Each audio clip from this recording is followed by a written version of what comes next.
The dawn of X has come to a conclusion, so what happened to the X-Men in the last 6 months of Marvel Comics?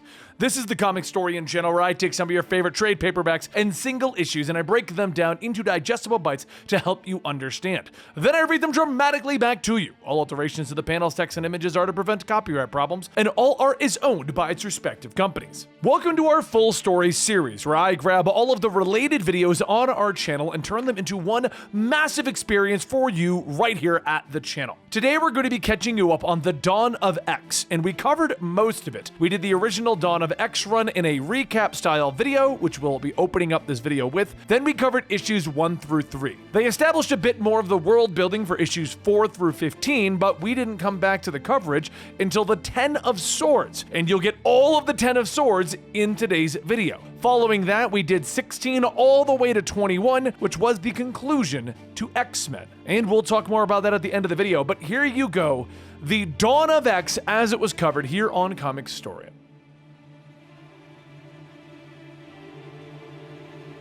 This is the beginning. On a sunny day, Charles Xavier sits on a bench, watching families enjoy a carnival at Oxford University. He stares briefly for a moment until the realization of the future comes to his mind. The thought makes him smile, but his moment of quiet clarity is interrupted as a young woman comes over to speak to him.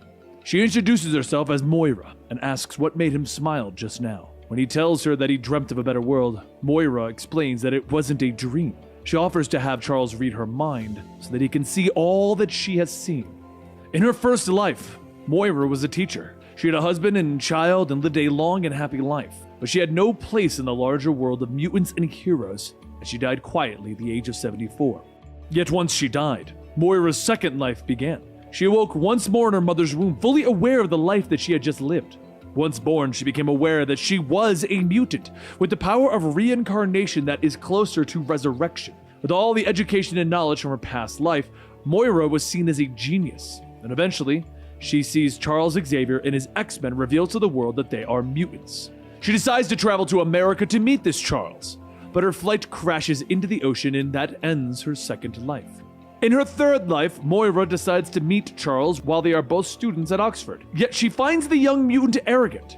Instead of embracing mutant kind, Moira decides to instead focus on developing a cure for the mutant gene. Once she is successful, Moira's lab is attacked by Pyro, Mystique, and Destiny, who is a precog. With her powers, Destiny realizes that Moira is not only a mutant, but one who continues to live her life over and over again. The group warns Moira that if she moves against mutant kind in her next life, they will find and they will kill her. Destiny also warns Moira that her powers are not endless and one day, she will not come back. It is possible that she only has 10 lives with which to live and learn from. Moira is then killed once again. And in her fourth life, she is seen working alongside Charles Xavier, eventually becoming romantically involved. They both work towards a coexistence with humankind, but the future is dark and eventually Moira is killed by a sentinel once the machines have risen.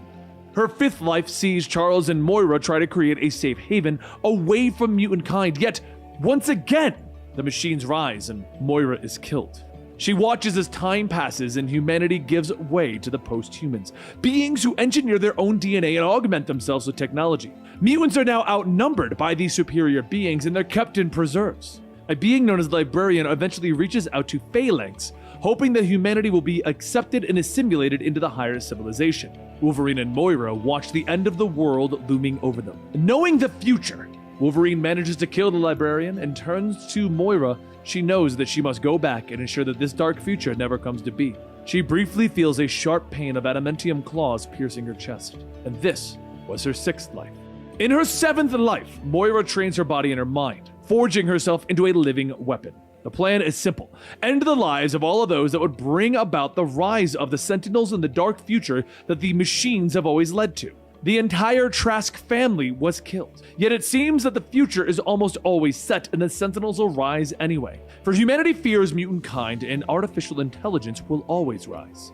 Moira learns this as once again her life is taken by a Sentinel. Giving up on Charles and his dream of the future, she decides to instead work alongside Magneto, fighting for a future where mutants will rule over the inferior humans. But the heroes of the age work against them and the Brotherhood is stopped by the X-Men and the Avengers, ending her eighth life. Her ninth life saw her take the hand of Apocalypse to take over the world. She stood by his side for a time when the heroes of the world fell, yet the machines rise as they always do. 100 years in the future, the world of man is ruled by Nimrod the Lesser, who has created an army of sentinels. Few mutants remain. Some are from before the war, but others are known as chimeras, hybrids that were created by Mr. Sinister by splicing together DNA. Apocalypse leads his X-Men on an assault against the Church of Ascendancy, hoping to recover and gain information on the crystal. One by one, the X-Men fall, and only Wolverine and Apocalypse return to Asteroid K, the last remaining mutants. Yet the mission was successful, and the information crystal details the rise of Nimrod and his forces. Wolverine then moves to awaken Mother Akaba, and Moira is brought out of stasis. With the knowledge of when and how Nimrod will rise, Apocalypse orders Wolverine to kill Moira, sending her to be reincarnated with this new knowledge, thus ending the ninth life. Charles is momentarily stunned by everything that he just witnessed within Moira's mind, his heart falling as he sees that there is nothing that they can ever seem to do to change the dark future of mutant kind. She tells him that this is her 10th life, and she has come to Charles to finally change history and the world. Believing her, the pair travel to Magneto's secret base, and there Moira opens her mind and past to Magneto as well. With this knowledge, the two former enemies decide to work together, agreeing to plan for the future of mutant kind. Both Magneto and Xavier travel to see a man who will become known as Mr. Sinister, and they ask for his help in building a database of mutant DNA. Although one of the Sinisters refuses to help, he is killed, and the Sinister that takes his place agrees to the terms. Charles would next meet with Forge, asking him to upgrade Cerebro to store the mental patterns of every mutant that he has scanned. Though Forge is hesitant and believes that he doesn't have the technology, he eventually agrees.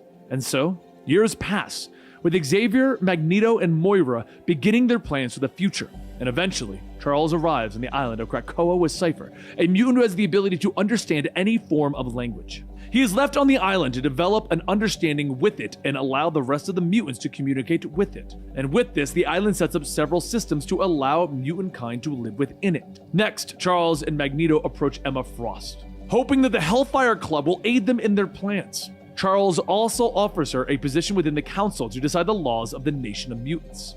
And once Emma agrees, Charles uses Cerebro to call forth the mutants of the world, telling them that they have a safe place to live on in Krakoa. Members of the X-Men bring flowers from Krakoa to several parts of the world, and the flowers bloom and create various habitats around the world, as well as portals to Krakoa itself. With their systems finally in place, Charles then uses Cerebro to make an offer to the world. He tells the world that the island of Krakoa is a sovereign nation of mutants from this moment on, and those that recognize this new nation will be offered drugs and other things that will help make mankind healthier and happier. Due to this, a group of humans who refer to themselves as Orcis believe that they are the last hope for humanity, and they travel to the Forge, which is built from a mother mold and orbits the sun. Magneto then sends teams to gather information on the Orcis and the Forge. Sabretooth, Toad, and Mystique break into damage control database, and unfortunately the mission goes south and Sabretooth kills several soldiers. Though the others have escaped back to Krakoa, Sabretooth is detained by the Fantastic Four. Cyclops arrives, citing that Creed has a diplomatic immunity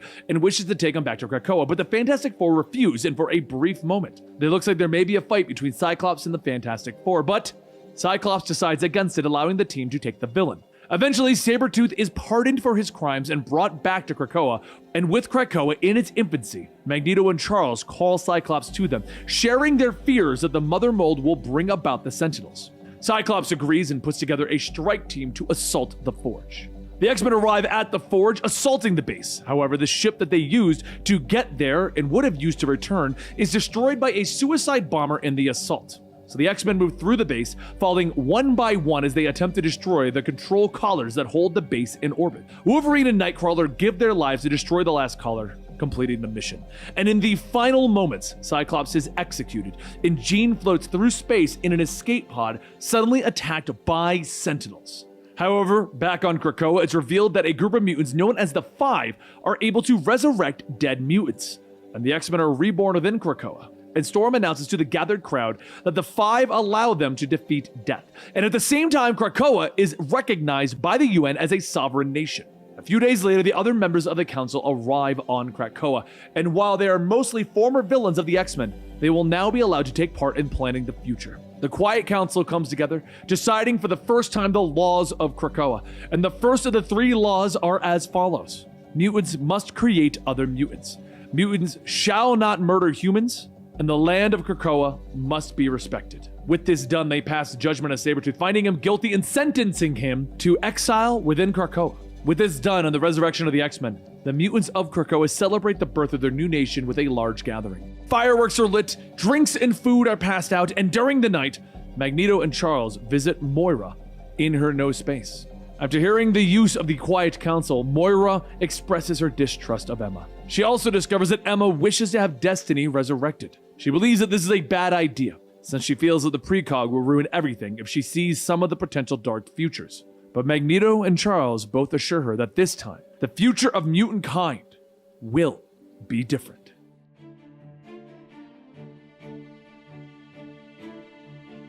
As the skies darken over the covert facility, Storm tells the others that they thought they could hide from them, but they were wrong. They have reached the heart of the last Orcus stronghold on Earth. If you look close enough, you can see the desperation in their eyes. As Storm goes off, a red optic beam rips through the wall and just over her head into a robot. Cyclops turns the beam off, telling her, "I'm surprised a giant purple robot was able to sneak up on you." Storm tells him it's because they're tired. However, she knows not of what she's more tired of, the engines of death or the men who insist on making them. The two continue on, and Cyclops says that the machines that they fight are the product of the greatest human minds on the planet, the very best that they had to offer. Now they know. No amount of ingenuity can stop what's coming. Storm tells him yes, man should know when he is beaten. He should know when to break and run, or surrender and ask for unearned mercy. Yet these men do not scatter, but rather they fall back, like they're protecting something. Cyclops radios in, telling them that they found the heart, ready when you are. And just then a metal ceiling rips open and Magneto and Polaris float down, with Magneto stating that he knows that he can be, at times, overly demanding. But is it too much to ask a flawed world that I would like to not fight when my feet touch the ground? Cyclops gets to work on trying to open up the massive vibranium doors, and Magneto tells him, "Step aside, I will handle this." On the other side of those doors, a guard yells to Dr. Mars, asking what should they do. The mutants will be here any minute. Dr. Mars continues his work, asking how much of a redundancy do they have between the hub and the forge.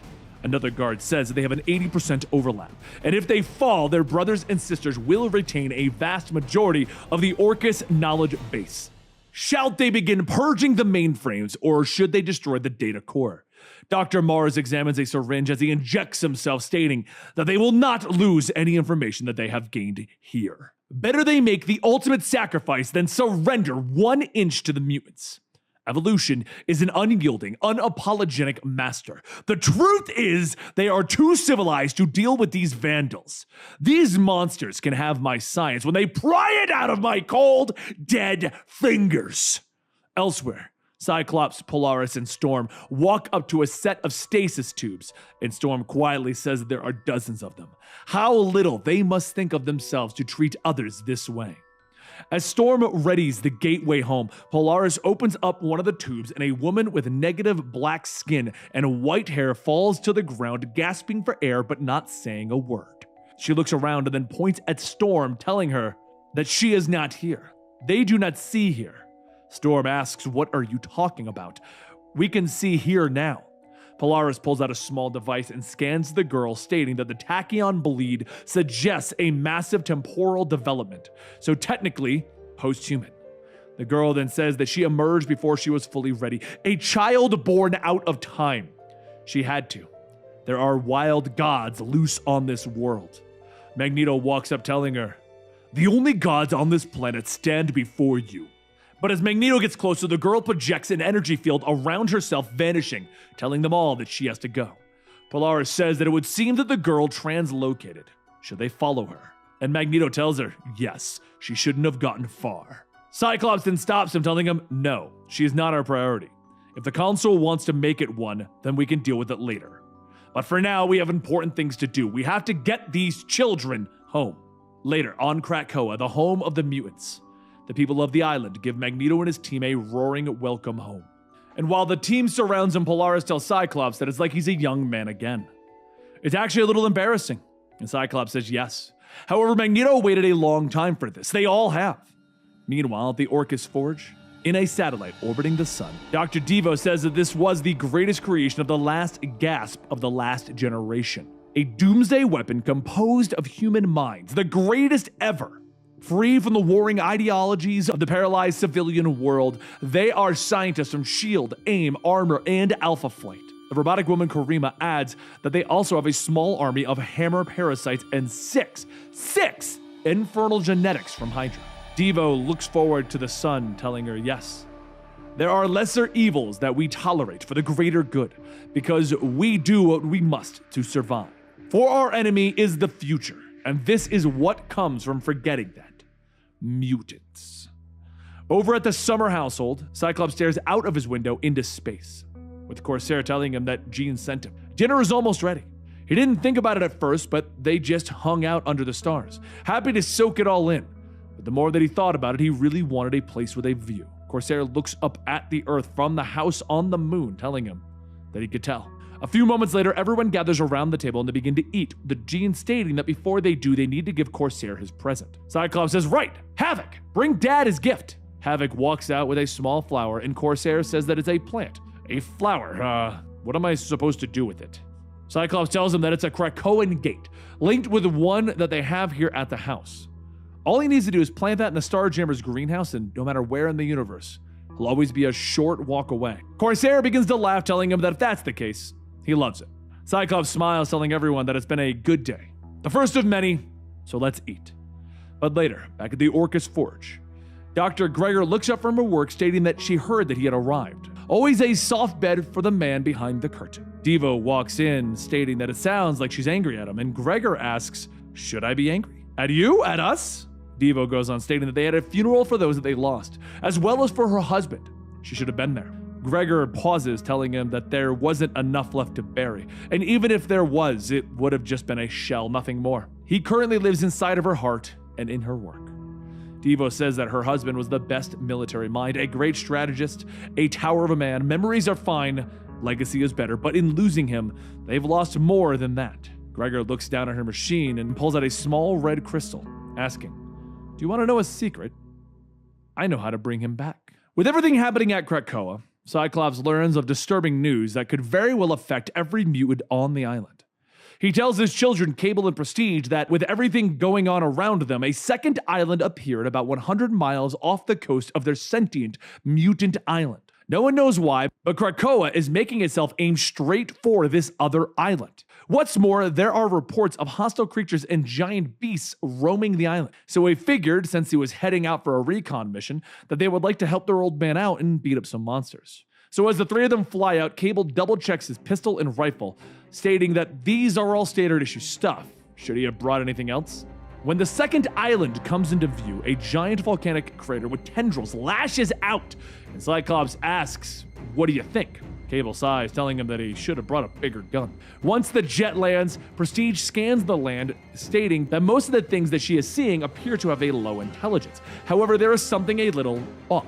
Something higher up on the food chain, and it feels humanish. Cyclops asks where, but Prestige tells him that she'll give him one guess, and the three begin to make their way to the center of the island as Cyclops clears a path. Cable quickly begins to notice something. A weird rhino thing. Cyclops gets ready to fire, asking if it's too dangerous, and Cable tells him sure, but it's definitely not a carnivore. Judging by those back legs and its feet, it's not the wheels of a meteor. And then Cable sees something moving, a giant tentacle that reaches out, picking it up, shoving it into its massive gaping mouth. Cyclops tells him, okay, now that's a meat eater. And Prestige asks, what should they do? So Cyclops tells her that they don't have much of a choice. Fire! A short while later, out in the field, Prestige says that she's pretty sure that she still has pieces of a demon squid on her shoes. Cable wipes his face, telling her that she's lucky. He's pretty sure he still has some in his mouth. As Cable and Prestige go back and forth, Cyclops stops them when he sees a strange being standing before them. An all-white person with markings on their chest says hello in his native language, but no one can understand it. So Cyclops listens closely, stating that he hasn't heard anything like that before. Maybe they should try communicating with it somehow? And so Cable comes up with an idea. He's gonna give them something. He walks forward, handing something to the being, knowing what it is other than a present, and the being says thank you. So Cable comes back. See, I'm a good person. I do good things, and that's why people love me. Cyclops asks what did he give him, and Cable tells him something awesome, a thermal grenade. Cyclops just pauses for a second to process that, and then he looks back. Oh no. The being inspects the grenade, stating, so shiny, and then presses the button. Seconds later, the grenade goes off, and as everyone gets back to their feet, Cable says that he honestly didn't know what else he was thinking could have happened. The being walks to the fire, telling them that they have erred greatly. Can't they see what he is? He is a summoner! Moments later, creatures begin to form around him and they attack. As Cable cuts into the giant octopus, he says that he could really use a thermal grenade right about now. And Cyclops blasts into one of the other creatures, asking Prestige if there's any way that they could communicate with this person. She did help download Krakoan into every mutant's mind, right?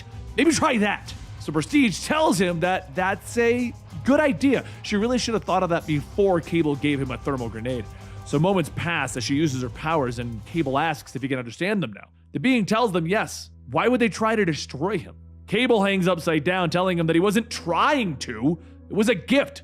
He wasn't supposed to turn it on. Look, can we just agree that we've made some poor choices in gifts? The octopus drops Cable on his head, and Cyclops tells the being that they don't want to fight. They simply want to know why the island that they're from is heading for this island, and if that's going to be a problem. The being asks Cyclops if he loves someone, and he says that it's a complicated question right now, but for the sake of expediency, let's just say yes. I love a single son. That being then asks, you would want to be with them, yes? And Cyclops says, of course. The being then points off, telling him to watch, and they will understand soon. As Krakoa gets closer, the two islands reach out to each other with vines, and they get to intertwine with each other. Prestige asks if the islands are... And Cyclops tells her, I honestly don't want to know what these two sentient islands are doing. Once the islands begin to fully merge, the being says that now the two are one, as they should be, as they always were. And the being turns to leave with Cyclops asking, what now? Where are you going? The being says that he isn't going anywhere. He lives here. And he lives here because he lives here. And later that night, the being stands out in a field, talking out loud that his mother told him a lot about him. It's fitting that he comes at night. Apocalypse steps out of the shadow, telling him that, for as night, even new gods slumber. We have never met, but I would recognize that seed anywhere. Did you run away or were you sent? The being says that the enemy has come, that though the walls hold, for now, the children hold the point. And soon, Krakoa will fall. Apocalypse thinks for a moment, asking, which of my children is a mother to you? And the being steps forward, telling him, war. Apocalypse embraces the being, and the being asks if he'll save them. Can he save them? And Apocalypse tells him, I can and I will, for I'm meaning to save all of my children, those of Krakoa and those of Krakoa. Now on to our next tale. As the wildlife flourishes in the Savage Land, the mutants gather the growing flowers when there's suddenly a loud popping sound coming out of the Krakoan gate. Everyone hurries over to see what's going on when suddenly 4 people in masks and military equipment walk out. The first woman asks if this is Kansas. Really doesn't look like Kansas. She got into a lot of trouble in Kansas. And one of the mutants asks if they're new to this land. The first woman says yes, they are new, but unfortunately for them, and she begins to spray a green liquid with one of the mutants asking why would they do this. And another woman asks why. That's obvious, isn't it? We just love the S word out of flowers. Once the remaining mutants are subdued, the first woman says that she expected more of a fight. You know, slightly more spirited security. And the woman in back says, what about Social Security? I don't get Social Security. The women begin to take off their masks, revealing themselves to be much, much older. And the first one says, no, Edith, spirited, not social. The second woman then says that it's not gonna matter, Augusta. Edith can't hear her with a D word. Edith then yells, you can D-word my B-word, Opal. B-word all the way to store it back for your Smokies. The final woman, Lily, says, no more Smokies. The doctor was very clear on our last visit. The women all begin to argue with one another, and Edith shouts, okay, how about we do what we came here to do and pick some flowers? A few moments later, Cyclops, Emma Frost, and Black King step through the gateway with Lily stating, look, we have more company. How delightful. Emma stares for a moment and asks, did we get invaded by octogenarians? And Cyclops steps forward stating, you have caused quite a ruckus. Mind introducing yourselves? Augusta smells one of the flowers, telling him that they are the Horticulture. And Black King asks, Horticulture? And Lily says, no, Horticulture. No one wants to hear all about that business around Kansas that Augustus did. Augusta then says that she likes married men and taking their things. It's not my fault that sometimes they die in car crashes. Lily then looks at Emma and says, speaking of unsavory women, this one looks like a bit of a tot. Opal nods, telling her, she dresses like an S word with a serious P word problem. You need to wash yourself, girl. Emma's mouth drops as everyone remains silent, and after a few moments pass, she says, I will not fight older women, and their minds are shielded somehow. Black King pushes through, stating, it's okay, I'll handle this.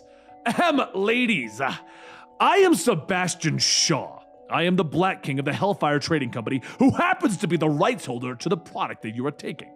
Now, I'm not a prude, but perhaps we can work out a deal. The flowers can be shared, but I would like to understand how you compromised what was believed to be a closed system of transit. Maybe there is something I can provide to you women. What do you say? Black King is then blasted in the face with green goo, and all of the women begin to beat on him with the butts of their guns.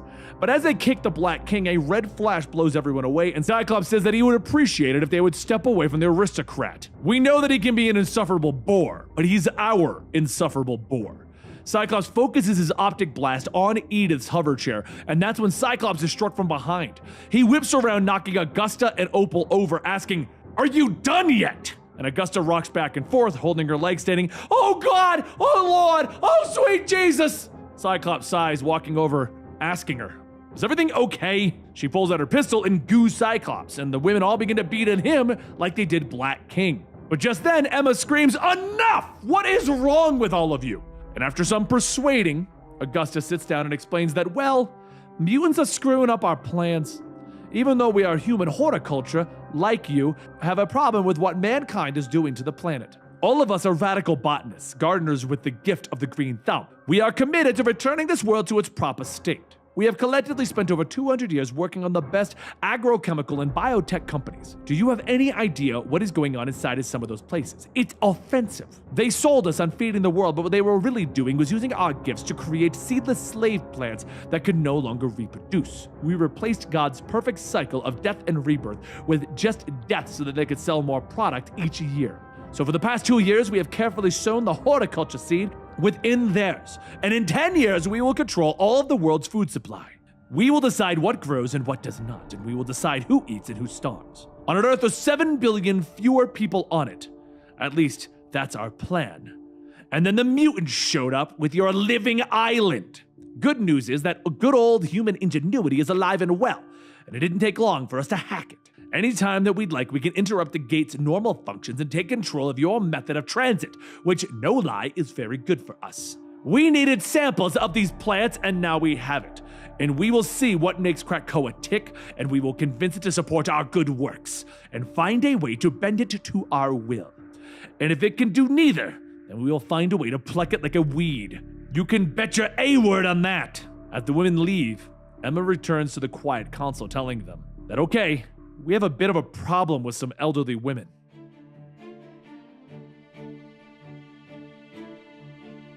The armies gather outside the last watchtower in the kingdom of Dryador in Otherworld. One of the gods, dressed as Anubis, looks on at the tower that has so long defied them. That tower, it offends me. It has always offended me. He growls. His siblings agree, angered that they have not feasted on the bones of the free people in the free land for some time. His sister turns, the flames of her being curling upwards. Say the word, and I'll give you your war, she tells them. Death. Death to all of them. With a raise of her hand, the demonic horde charges forward, weapons of war assaulting the tower. Inside, one of the Delore rush forward, reporting to their king of this disaster. The king yells for his squire, who gives him his scepter and orders him to fly to Saturn IX to warn her of what happens. The squire hops aboard his pterodactyl, flying away. Famine looks up, seeing the rider trying to escape. Do we want any word getting out? They ask. Only if the word is true. Put your mark on him, sister. Death says, looking at Pestilence. Pestilence draws her bow, firing, and the arrow sails through the air, piercing the messenger's chest. Let them know that we are coming, Pestilence whispers.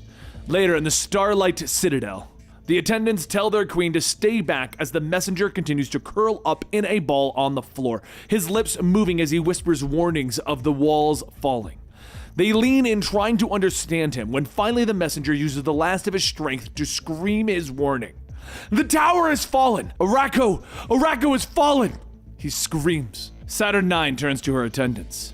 "I need the cards," she commands. The attendants step through a portal to another time and another place, with others pulling a creature from the heart of a great light.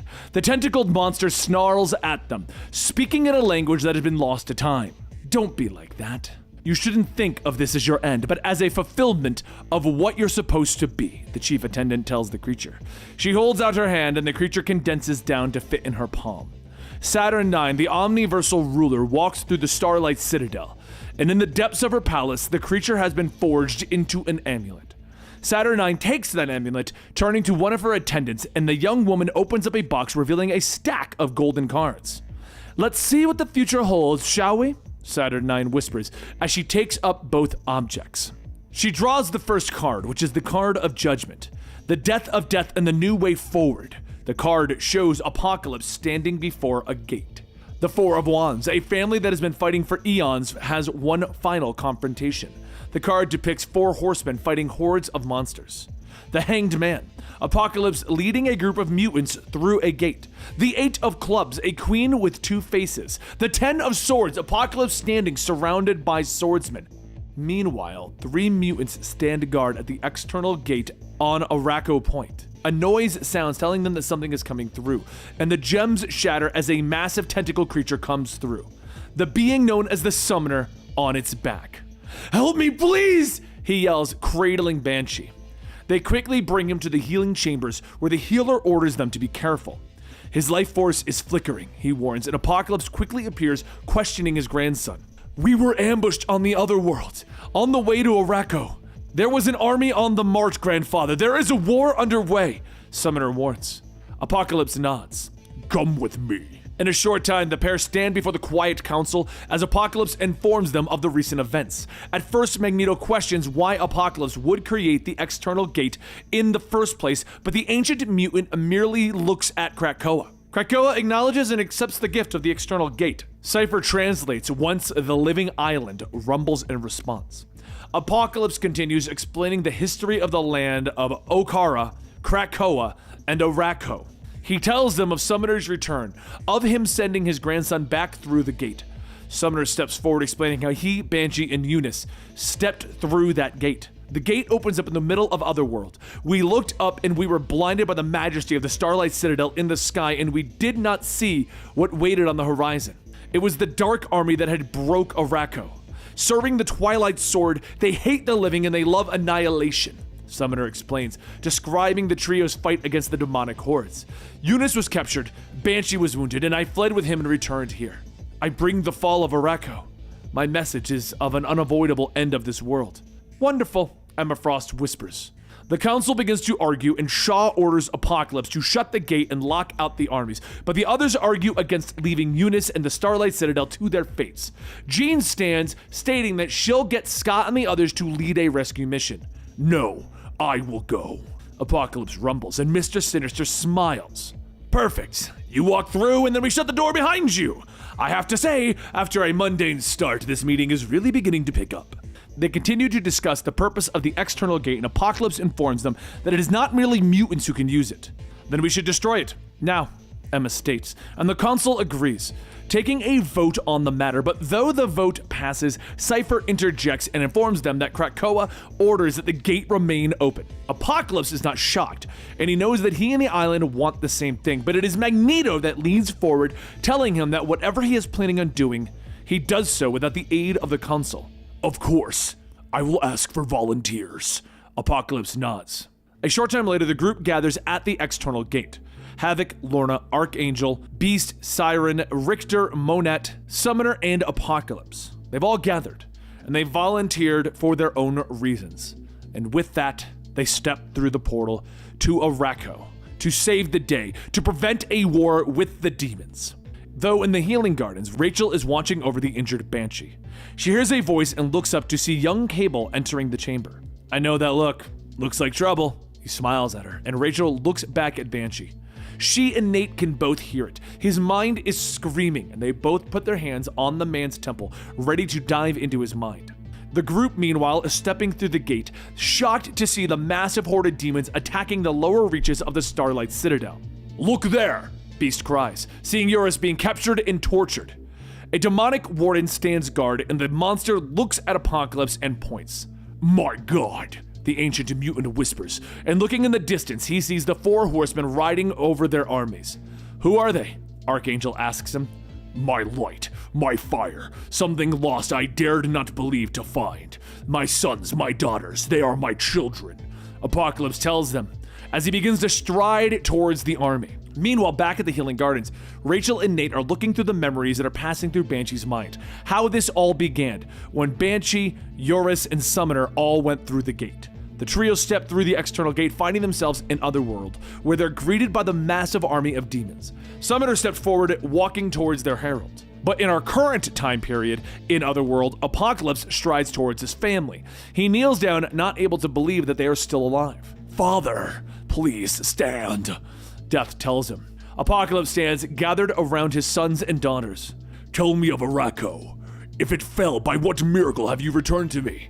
he asks them. They tell him what they've been through, that they've been through hell, that their mother fell to the Twilight Blade. "I'm sorry," Apocalypse tells them. But War steps forward, telling him that regret is for the weak. "Would you like to know the one thing that kept us alive all those years?" she asks. She reaches forward, caressing his cheek. "It wasn't love," she snarls, her blade coming up fast, piercing Apocalypse's chest as Summoner stabs him in the back. Siren reacts fast, her voice quaking the ground around them, throwing the horsemen away. But meanwhile, in Banshee's mind, Nate and Rachel see as this all started. They see that once Summoner, Banshee, and Eurus entered, Summoner turned, an evil smile on his face. The demons attacked, the mutants fought back, but the memories begin to shift, and suddenly they're looking down at the Starlight Citadel, on Saturn IX, watching the hordes beneath them. The ruler looks up, staring back at the watching humans. "I see you looking, mutant. But you're looking at the wrong thing," she hisses, staring up into the memories, and an image quickly flashes through their minds. In the healing chamber, Nate and Rachel are tossed back. The 2 mutants are shocked, and Rachel orders Nate to go tell their parents. "I'm going to stay here and go back into Banshee's head and see if there's anything else to unlock," Rachel tells Cable. Back in Otherworld, Saturn IX comes out of her trance and walks through the palace. It is almost time. She looks down from the Starlight Citadel at the war beneath them. "Tell me, are you going to help them?" her attendant asks. Beneath the Citadel, the mutants continue to fight against the demonic horde. "We have to get Apocalypse back through the gate!" Rockslide yells as he fights against the monsters. "You can't save him, friend!" "He cannot be saved," Summoner warns Rockslide. He summons a shadowy blade into his hands and then cuts the mutant in half in a single blow. Richter continues to drag Apocalypse forward, but suddenly a black arrow pierces his chest. "Alex! Time for a tactical retreat!" Beast yells. "You go. Get help. I'll stay here and make sure nobody gets through that gate," Alex tells him as he and Lorna continue to fight. Meanwhile, back on the mainland, Cable arrives at the Summers home on the moon, yelling for his mom and dad, Jean and Cyclops. He quickly fills them in on what's happening, Jean linking their minds so that he can share his memories easily. But the image that was shown, that Saturn IX showed to Cable, is the image of a strange orb-like object. Cable asks if they know what it is, and Scott nods, telling him that he even knows where to find it. Meanwhile, back in Otherworld, the mutants continue to fight. Monette looks up, questioning why the Starlight Citadel isn't aiding them. "Maybe you should invite them to join us," Lorna offers, using her powers to toss aside another group of demons. Monette suddenly appears before Saturn IX, yelling at her for not aiding the mutants. "I'll do as I please, child, and I promise, it won't have anything to do with the whims of you and your ilk. Now run along," the Queen says to her. With a wave of her hand, the psychic image of Monette shatters. On the ground, the mutant is thrown aside, landing hard. "That is not a nice woman," she whispers, Alex looking up from the fight. "Well, maybe she needs some encouragement to do the right thing. That Citadel's a mighty big piece of floating metal, Lorna," he tells her. So Lorna reaches out her hands, using her powers to grab the Citadel. Meanwhile, back on Earth, the Summer family takes several gates to find their destination. They suddenly appear in front of that massive orb. "Okay, wow, there it is. So what is it?" Nate asks. Back in Otherworld, the Citadel begins to twist and fall towards the planet. Her attendants warn that they will be pulled out of the sky, but Saturn IX doesn't think so. Everything is as she has foreseen it. She holds up her hand, flashing light suddenly filling the sky. And now it is time to show all who exactly rules this land, forever constant and without question, she says. Suddenly the queen and her attendants stand on the battlefield, and with a snap, everything stops moving. The real question is, what am I going to do with all of you? She wonders. Unfreeze me? Monette answers in mid-punch. But meanwhile, back with our other friends. Standing before the orb, Scott Summers tells them that he believes that this is the igniter that powers the whole station, but you need an independent power source to start it. Hey Dad, I think I got an idea, Cable says, stepping forward with his glowing sword. Back on the battlefield, Saturn IX steps up to Death, questioning what made them think that they could march an army into her lands. You think we answer to you, witch? Death snarls. Saturn IX just glares. In this land, all answer to me, she tells him. Magic suddenly swirling around the horseman as she demands to know what right he has come. By the right of the Twilight Sword and our liege who wields it, he tells her, warning that her magic, nor his destruction, is enough to deter them. We will have Krakoa, and the way through there is through here.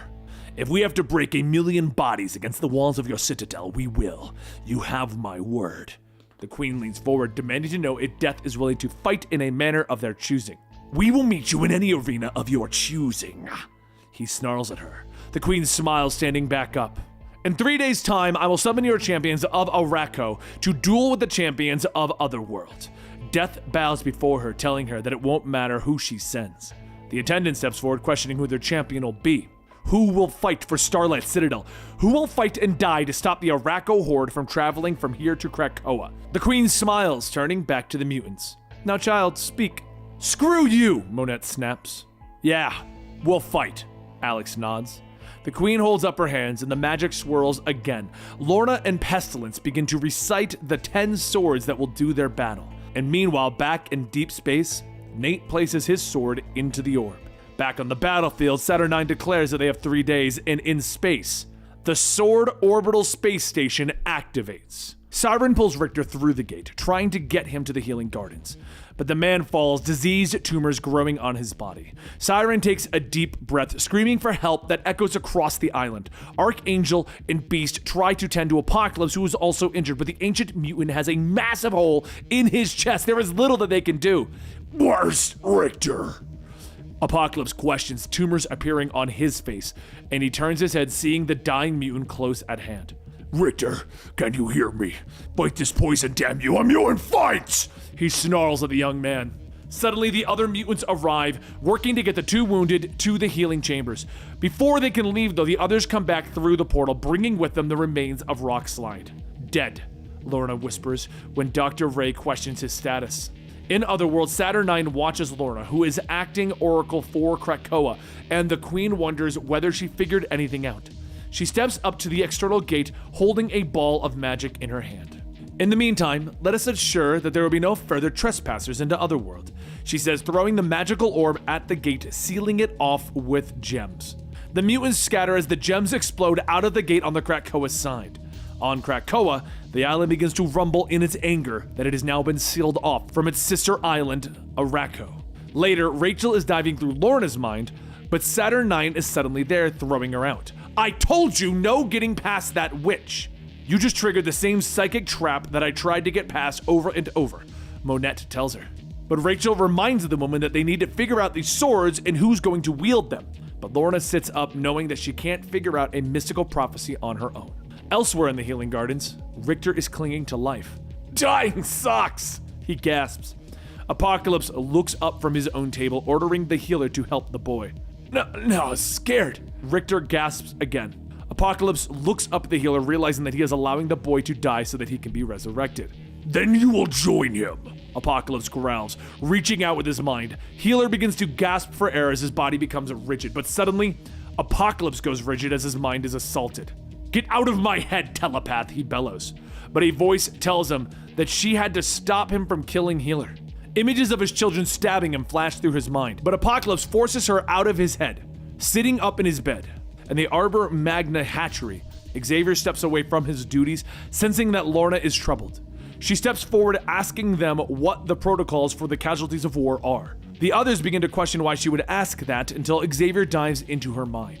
He sees the battle on Otherworld, senses the trap, and with these images in his mind, Xavier turns to the 5 of the Council and tells them to resurrect Rockslide and Richter within the hour.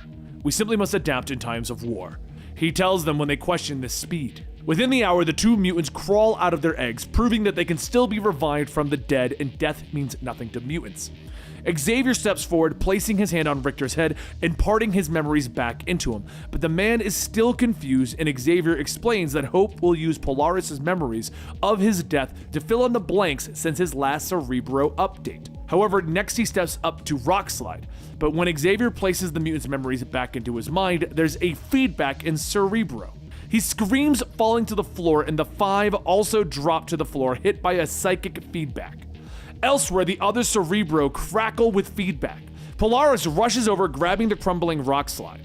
Hold on, it's gonna be okay. Everything will be okay, she yells, and Rockslide gasps as he begins to fall apart. The 5 struggle back to their feet, shocked that they can't feel the connection between themselves, Cerebro and Krakoa, anymore. They begin to freak out, trying to figure out what went wrong, and in their panic, they decide that the eggs must have been bad and need to be destroyed. Through her tears, Polaris looks up as Rockslide begins to reconstruct himself and stand before her. You're not Rockslide, she gasps. Xavier begins to wake up, pulling himself from the floor, and the 5 suddenly gasp as their connection is activated once again. As Xavier pulls himself to his feet, he is shocked by the destroyed eggs. No, it cannot be. Why are all the eggs destroyed? What have you done? They all point to Rockslide, and he reaches out with his mind, connecting to the creature's thoughts. This both is and is not Rockslide. He tells them that it is Rockslide, but not the one that they knew, and then he turns to Richter, trying to discern whether he is the same. Yo guys, I'm fine, I swear, Richter tells them.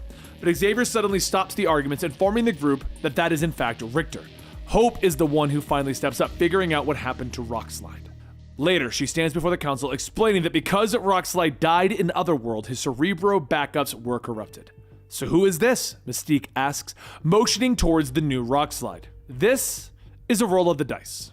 The 5 explain that dying in Otherworld erases your identity, and Cerebro backup becomes an amalgamation of every possibility of what you might have been, which also explains why Cerebro briefly shorted out. Yes, it was the corrupted backup overriding everything that Rockslide was to us. Hope confirms with Professor X. Then we lost Rockslide forever, and it is through his terrible sacrifice that we gain a bleak understanding of our catastrophic failures, Emma tells the group. The 5 try to explain that the copy is a version of you, but Emma growls angrily at them. That is still death. This is a permanent death that we are discussing. Creating a new person does not overturn the loss of one of our people, she snaps. Standing, she angrily demands that they call off the tournament, but Xavier looks at her, reminding her of the horrors of Arakko and that their champions will most likely volunteer. Magneto nods, turning to his daughter, asking what she has discovered about the clues that Saturnine gave her. Polaris is speechless. You dare dally. We need to know this information if we're going to survive, Magneto shouts at his daughter. His angry words suddenly spark something in Polaris and she begins to recite. She drops the pieces of Rockslide that she was holding. Her head snaps back as she continues to mumble the prophecy. Magneto stands quickly, grabbing his daughter before she can fall to the ground. You're all right, daughter. Do you not see how easy that was? If you had listened to me sooner, Magneto tells her. But Lorna pulls away from his arms. Tears in her eyes as she reaches for the pieces of Rockslide that have fallen to the ground. She runs out of the room with Xavier telling Magneto to let her go. She needs to grieve. We have a visit to arrange, he tells his old friend. On the hillside, Lorna works tirelessly, placing the stones in the right places. And finally, as the sun peeks over the horizon, she is finished. She gathers the others to see what she has created, a casting circle. She explains as the champions retrieve their swords that they will return to find a position in this circle. When each of these symbols is touching its corresponding sword at the same time, it will open up a portal to the tournament. Tears fill her eyes as she tells them that to build this she had to use Rockslide's remains. And now it stands as a permanent memorial to him. Well damn, let's get ready to show these Arrakis our finest Krakoan diplomacy. Magic smiles as she steps into the crowd. She places the tip of her sword onto one of the sigils, causing it to light up. Pound the war drums.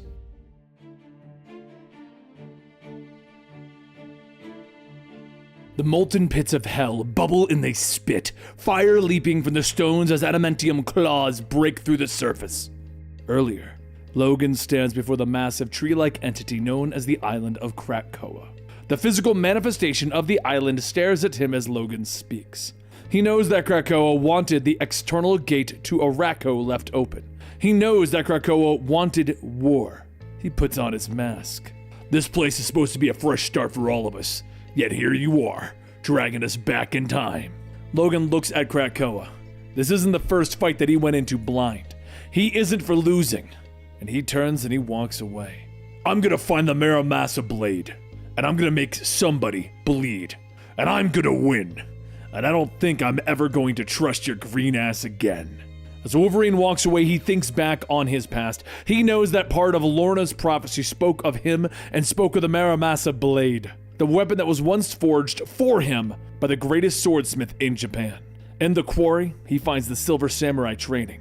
The samurai turns to face Logan, not surprised to find his old foe here. You want to know how to find the Muramasa? He states simply, and Wolverine stalks across the arena. He knows that the Silver Samurai doesn't want to tell him where the swordsmith is. He knows that he believes that he should be in the tournament.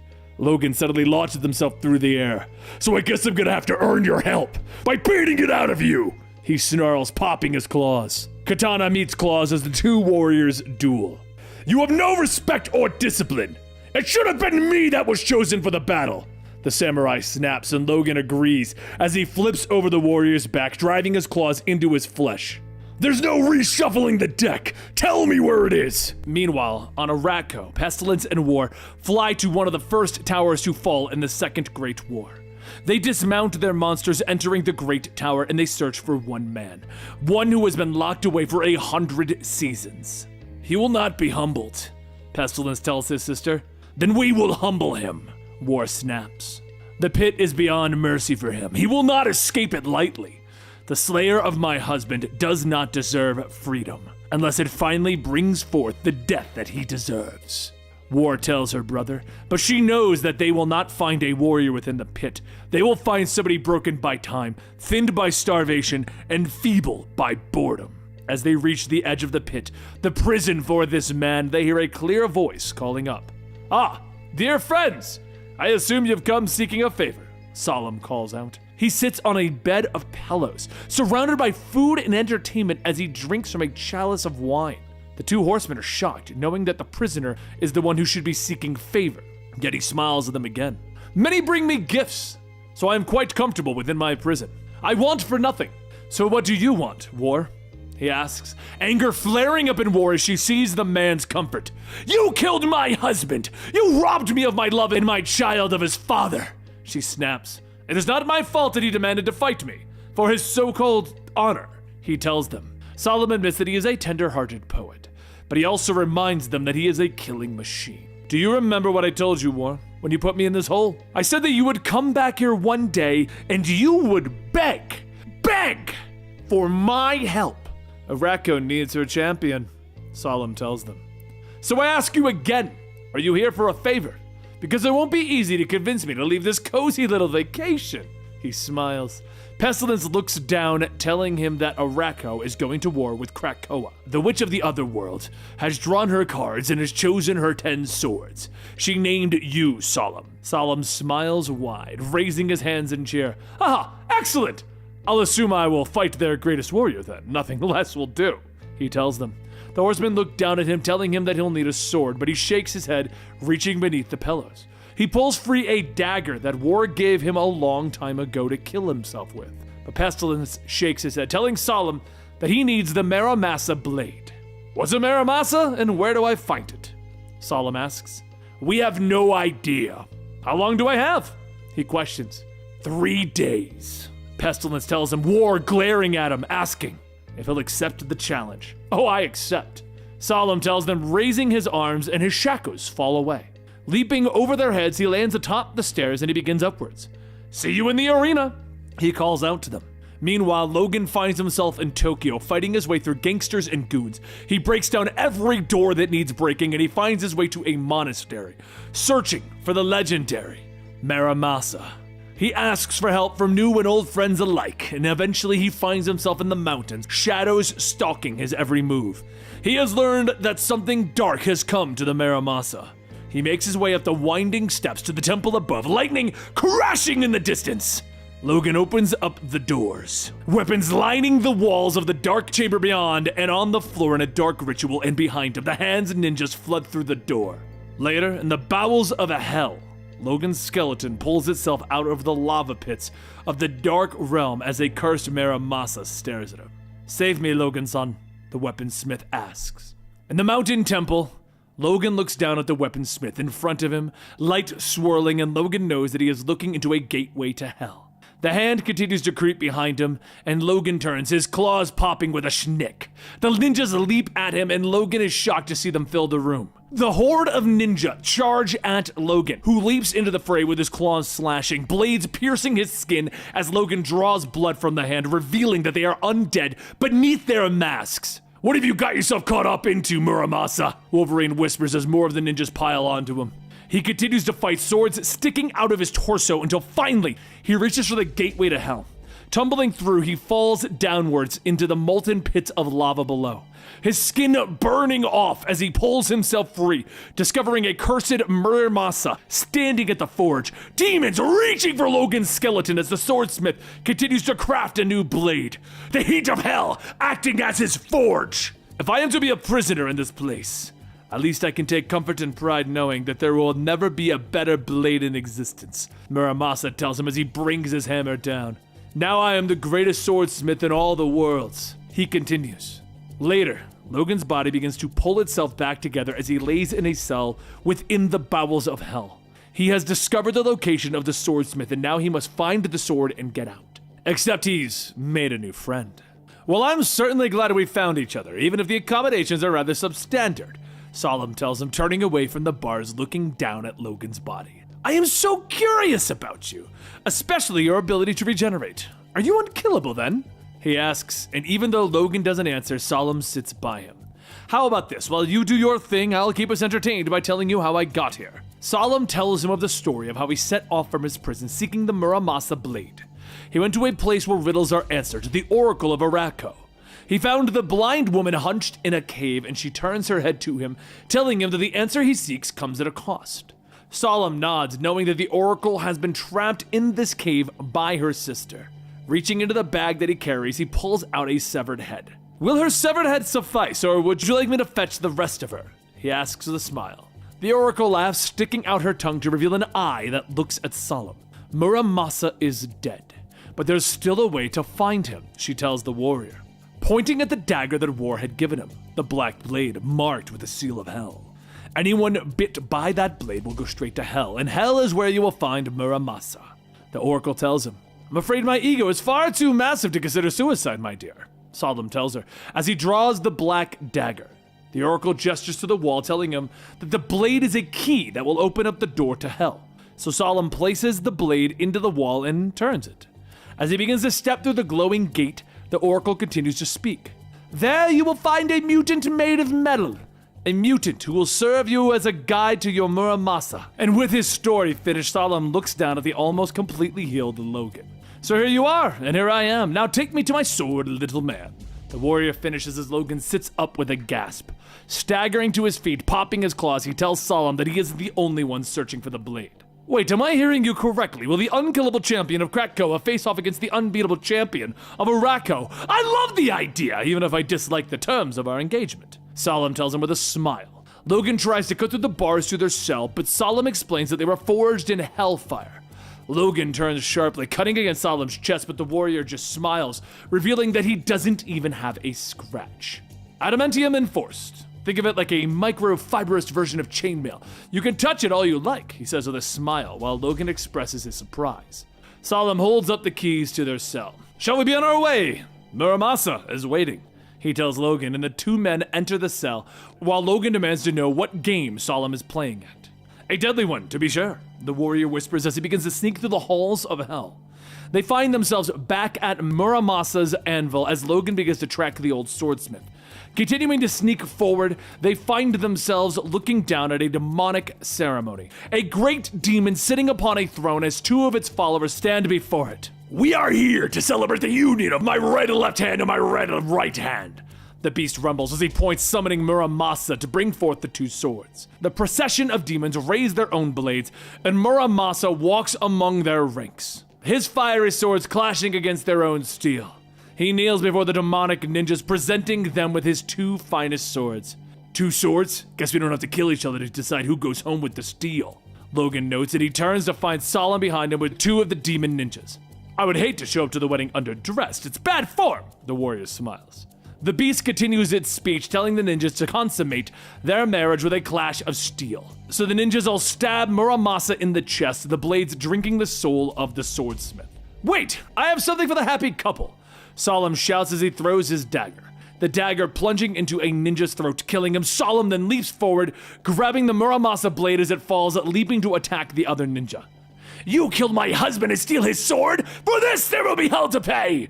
The ninja hisses as their blades clash, the second blade cutting across Solemn's chest, drawing blood. Impossible, he whispers as he stares down at the wound, when suddenly Logan is there, knocking the ninja down. Forgot to mention something, tough guy. Muramasa blades can cut through adamantium. The beast suddenly reaches out, snatching Logan from the ground. Solemn picks up the second sword, staring at it. I have both katanas. I have killed the groom, stabbed the bride, and could easily abandon you to this demonic wedding party. But I'll admit I'm feeling generous. You helped me get this far after all. The warrior turns to the approaching horde of ninjas, knowing that Logan questions why he would help him when they might face off against each other, and the 10 of swords, the contest that is to come. The answer is, I'm a good, fair, generous person. Wanna buy a blade, little man? Logan turns to his potential enemy. What do you want for it? Later, Logan steps through the gate on Krakoa. He has his sword, but it came with a price. He nods at magic as he places the tip of the blade on the seal that Lorna created, causing it to glow. Only time will tell if the blade was worth the cost.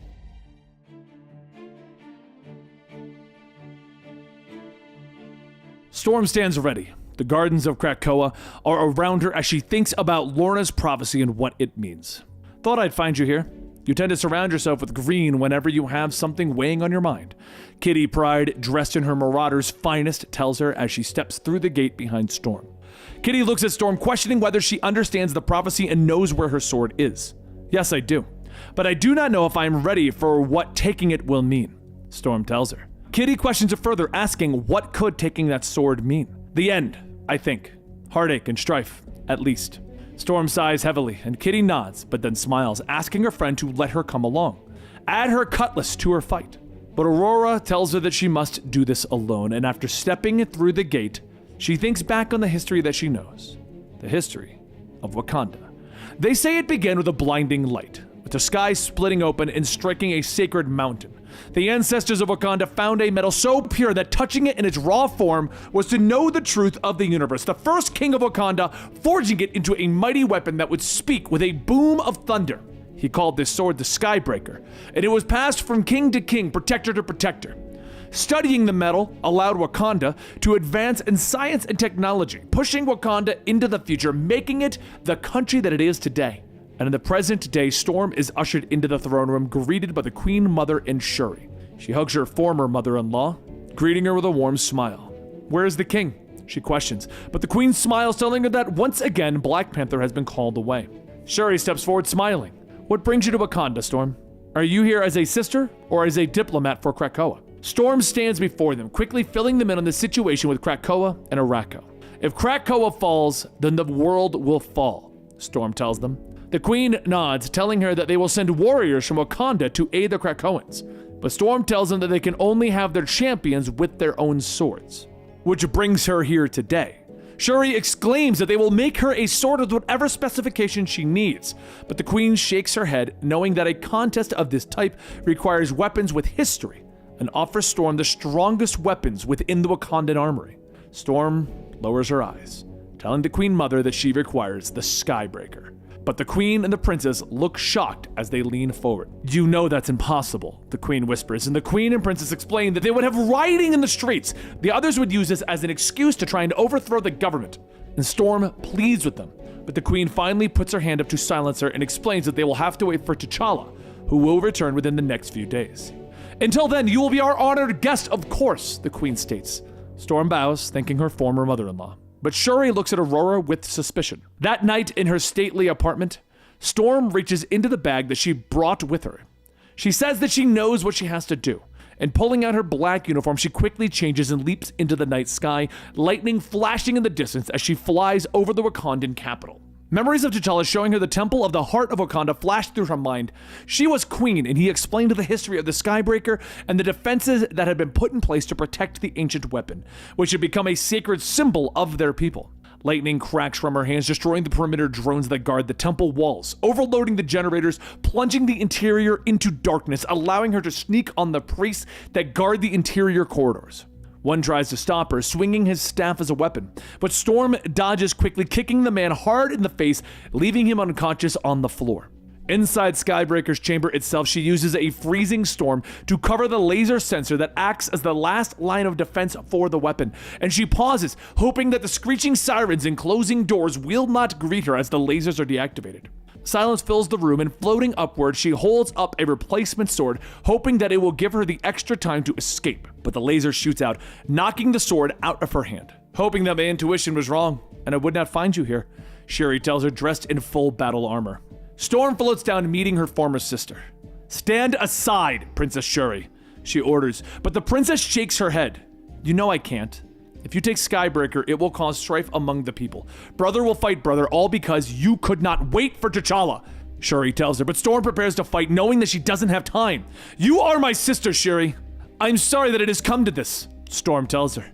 She launches herself at the princess, trading blows with Shuri, pleading with her to give up this course of action. But Storm explains that she is trying to save them all as she kicks and blocks another blow from Shuri's power glove. Another icy storm kicks up, freezing Shuri's gauntlets quickly. But the young woman throws them aside, pulling free a blade. You underestimate me, sister. You forget that I have worn the mantle of protector as often as the inventor, she snaps, and Storm retrieves her own sword from where it has fallen.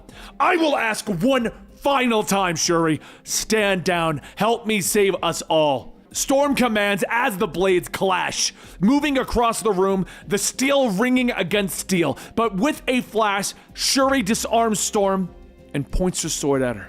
You will come back with me to the palace at once, and together we will speak to T'Challa. I'm sorry, sister, Storm whispers as she reaches out, touching the tip of the blade, lightning coursing through the metal, ripping into Shuri's body, throwing her to the ground. Storm floats back up with the Skybreaker, quickly replacing it with a blade of her own.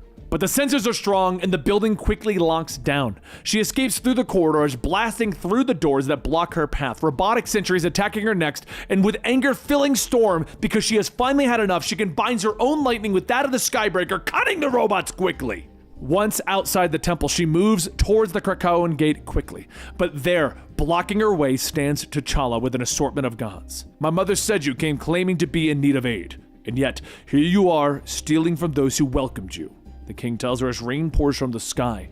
Storm lands before him, telling him that she has no time. The guards raise their weapons, seeing the woman who carries the Skybreaker, and T'Challa raises his hand and tells them to stand down. He removes his helmet, questioning why she would betray him like this. This has nothing to do with us. I am here to save my people, Storm tells him. She becomes angry, telling him to step aside or it will be the end of everything, and T'Challa nods, ordering his soldiers to move, but as she passes them, he puts a hand on her shoulder. We could have done this together, my love. I would do anything for you. This is bigger than you and I, T'Challa. Bigger than Wakanda and Krakoa. And I could not wait for you to decide if you had the time. As she leaves, T'Challa puts on his helmet and orders the guards to destroy the gate. If the emissary of Krakoa wishes to return, it will not be as a thief in the night, but with the permission and grace of Wakanda, if we so choose. Storm returns to the seal of Krakoa, knowing what she has lost, but also knowing who she is and what she would do for her people. She places the Skybreaker against the seal, allowing her spot to start glowing. Never doubted you for a second, darling. Wolverine nods to her. Welcome to the party. Magic smiles. Empath punches his way free of a Krakoan egg. He crawls out, covered in thick yolk of the egg itself. And Professor Xavier reaches down, placing the mutant's memories back in his mind. Where the hell am I? Empath shouts angrily. What's your name, child? What's your name? Keep your freaking hands off me! Empath continues to shout, and Xavier finally turns away, asking Hope to finish for him. Empath continues to be angry, demanding to know why he died, but Hope doesn't know either. And with Empath's angry question, the young mutant decides to leave him alone. A short while later, the Quiet Council has gathered. They discuss the relevance of the coming contest, and with Kitty finally asking whether they should do something to aid Krakoa. Sinister finally smiles and stands. Let's have everyone's attention on me, please. The heroes of Krakoa and Arrakis are traveling the globe in search of their swords now, looking for their champions. What if we denied the Arrakis that privilege? What if we let my Hellions do what we do best? Lie, cheat, steal until the Arrakis swords are ours. How will they challenge us with no challengers? Force a forfeit? Emma muses. You see, Emma loves it! Sinister shouts with glee. Although someone should tell her face, he continues to whisper. The council brings it to a vote, finally deciding to go forward with Sinister's plan. Bennett smiles next, agreeing that the Hellions will head into Otherworld, where the challenge should be hosted, and that Sinister would lead them there. Wait, what was that last part? Sinister asks, the smile draining from his face. The council votes again, but this time only 4 hands are raised. Oh, thank God! Sinister whispers, believing that he'll be staying behind, the Master Mutant telling the council that he'll need the full team, including Havoc. He smiles as he leans over Magneto's desk. I heard about your little trip to Otherworld, following your daughter like a puppy dog. I'm beginning to think that she's a bad influence? He smiles. Eric stares at him for a second. I'd like to change my vote, he says to the council. A short while later, Psylocke and Havoc are briefing the Hellions on their mission, explaining that if they are captured, the world will probably end. Havoc steps forward, telling them that death and Otherworld means they won't be coming back either. You'll be jazzed to know that Empath made it under the wire, Grey Cal. He'll be joining us. Alex says to his teammate who recently had shot Empath in the head. The group begins to argue, but Alex interrupts them. Remember that no one comes back if we die in Otherworld. We all understand that, right? Alex asks. In his chambers, Sinister finishes telling his freshly thawed clone what his mission is. But the clone doesn't think that he should be the one to have to go. So the two settle it with the only way that they know how. Winner keeps the cape, they say as they begin to play rock, paper, scissors. The team gathers at the Avalon gate with the Empath asking which one of them got him killed last time. Remember Grey Cal's warning to not use your powers to manipulate the team? That's an important thing to remember, Psylocke tells him. Empath stops, draping his arm over Grey Cal's shoulder. Did you shoot me in the head? He demands to know. I did. Do it again and I'll cut you in half, Grey Cal warns him. They're all interrupted as Sinister strides towards them, rambling through a few lines of an inspiring speech. Speech out of the way! Everyone's up to speed, right? Let's get moving. We have swords to steal, he says quickly. Psylocke comes forward, shocked that Sinister is coming with them. Coming with you? Cute way to put it. No, I'll be leading you into enemy territory, he tells her before turning to the rest of the team. As your general, jockeying for my affection is encouraged. Favoritism is rampant and arbitrary, he tells the team. He steps through the portal into the throne room of Avalon. Sinister begins to announce himself, but is interrupted by King Jamie Braddock, who is continuing to yell at a beautiful horse and the peasants trying to get it under control. Down, Princess Silvermane! You said you weren't equestrian, Mumford! You said that you were raised around horses! Jamie shouts. I said no such thing! Mumford whispers as he fights to keep the horse under control. Jamie finally looks up, shocked at how amazing Sinister's cape is, the king using this moment to announce their intentions about journeying into Otherworld. But Jamie sighs, telling them that Saturn IX won't allow it. There would be trouble and we can't have that, or fun either, not anymore apparently. But Sinister steps forward, explaining to Jamie that the mutants who die in Otherworld do not come back. He tells the king that he can help him, give him clones. And Jamie nods, agreeing that such an arrangement would be advantageous to both parties. But surely we must seal our bargain by exchanging our gifts. Mumford, bring the princess! Jamie shouts, leaning back against his throne. The horse continues to fight as Jamie offers it to Sinister to seal their deal. And what will you give me in return? The king questions with a smile on his face. Zero, nothing. I don't want the horse, Sinister tells the king, glaring. But Jamie leans forward, his smile disappearing as he explains, we can't seal our bargain with gifts, then perhaps I will have to tell Saturn IX about your arrival in Avalon. What do you want, Braddock? Sinister sighs. A short while later, the team is walking through the local market with Sinister stomping angrily ahead, capeless. Slow down, Essex, Psylocke calls out. You look fine, Havoc adds, trying to help. I don't want to talk about it, Sinister snaps. And as the team continues forward, they suddenly are ordered to halt. You have transgressed against her luminance, Opal Luna Saturn IX. The guard bellows, with Sinister stepping forward trying to soothe the situation, but the guard points to Princess Silvermane. You stand in possession of stolen property, the blessed steed of the queen herself. Anger flashes through Sinister as he realizes what Jamie Braddock did to them, and he leans over to Empath, ordering the mutant to take control of the guards. Nah, I'm good. Empath smiles. The group begins to argue, but then they're interrupted when the guards order them to their knees. Sinister looks at Empath, telling him that he can have anything he wants. I'll do it if you make Grey Crow my pet, he says with a smile. Cut in half it is. Grey Crow snarls as he draws his sword. The mutant charges, but Sinister tells Empath that he has a deal, and suddenly, Grey Crow snaps into a smile. You are one radiant soul, he tells Empath. The guards suddenly smile too, turning away from the group, but Sinister smiles, pointing out that they could use some horses for their journey. A short while later, the team is riding through the city. This adventure is going to end badly, Psylocke tells Essex. Don't they all, dear? Sinister notes, laughing as he charges ahead on his horse. Magic sits at the seal, the sun setting in the horizon, as she reaches for her communicator, calling up Cable and Cyclops.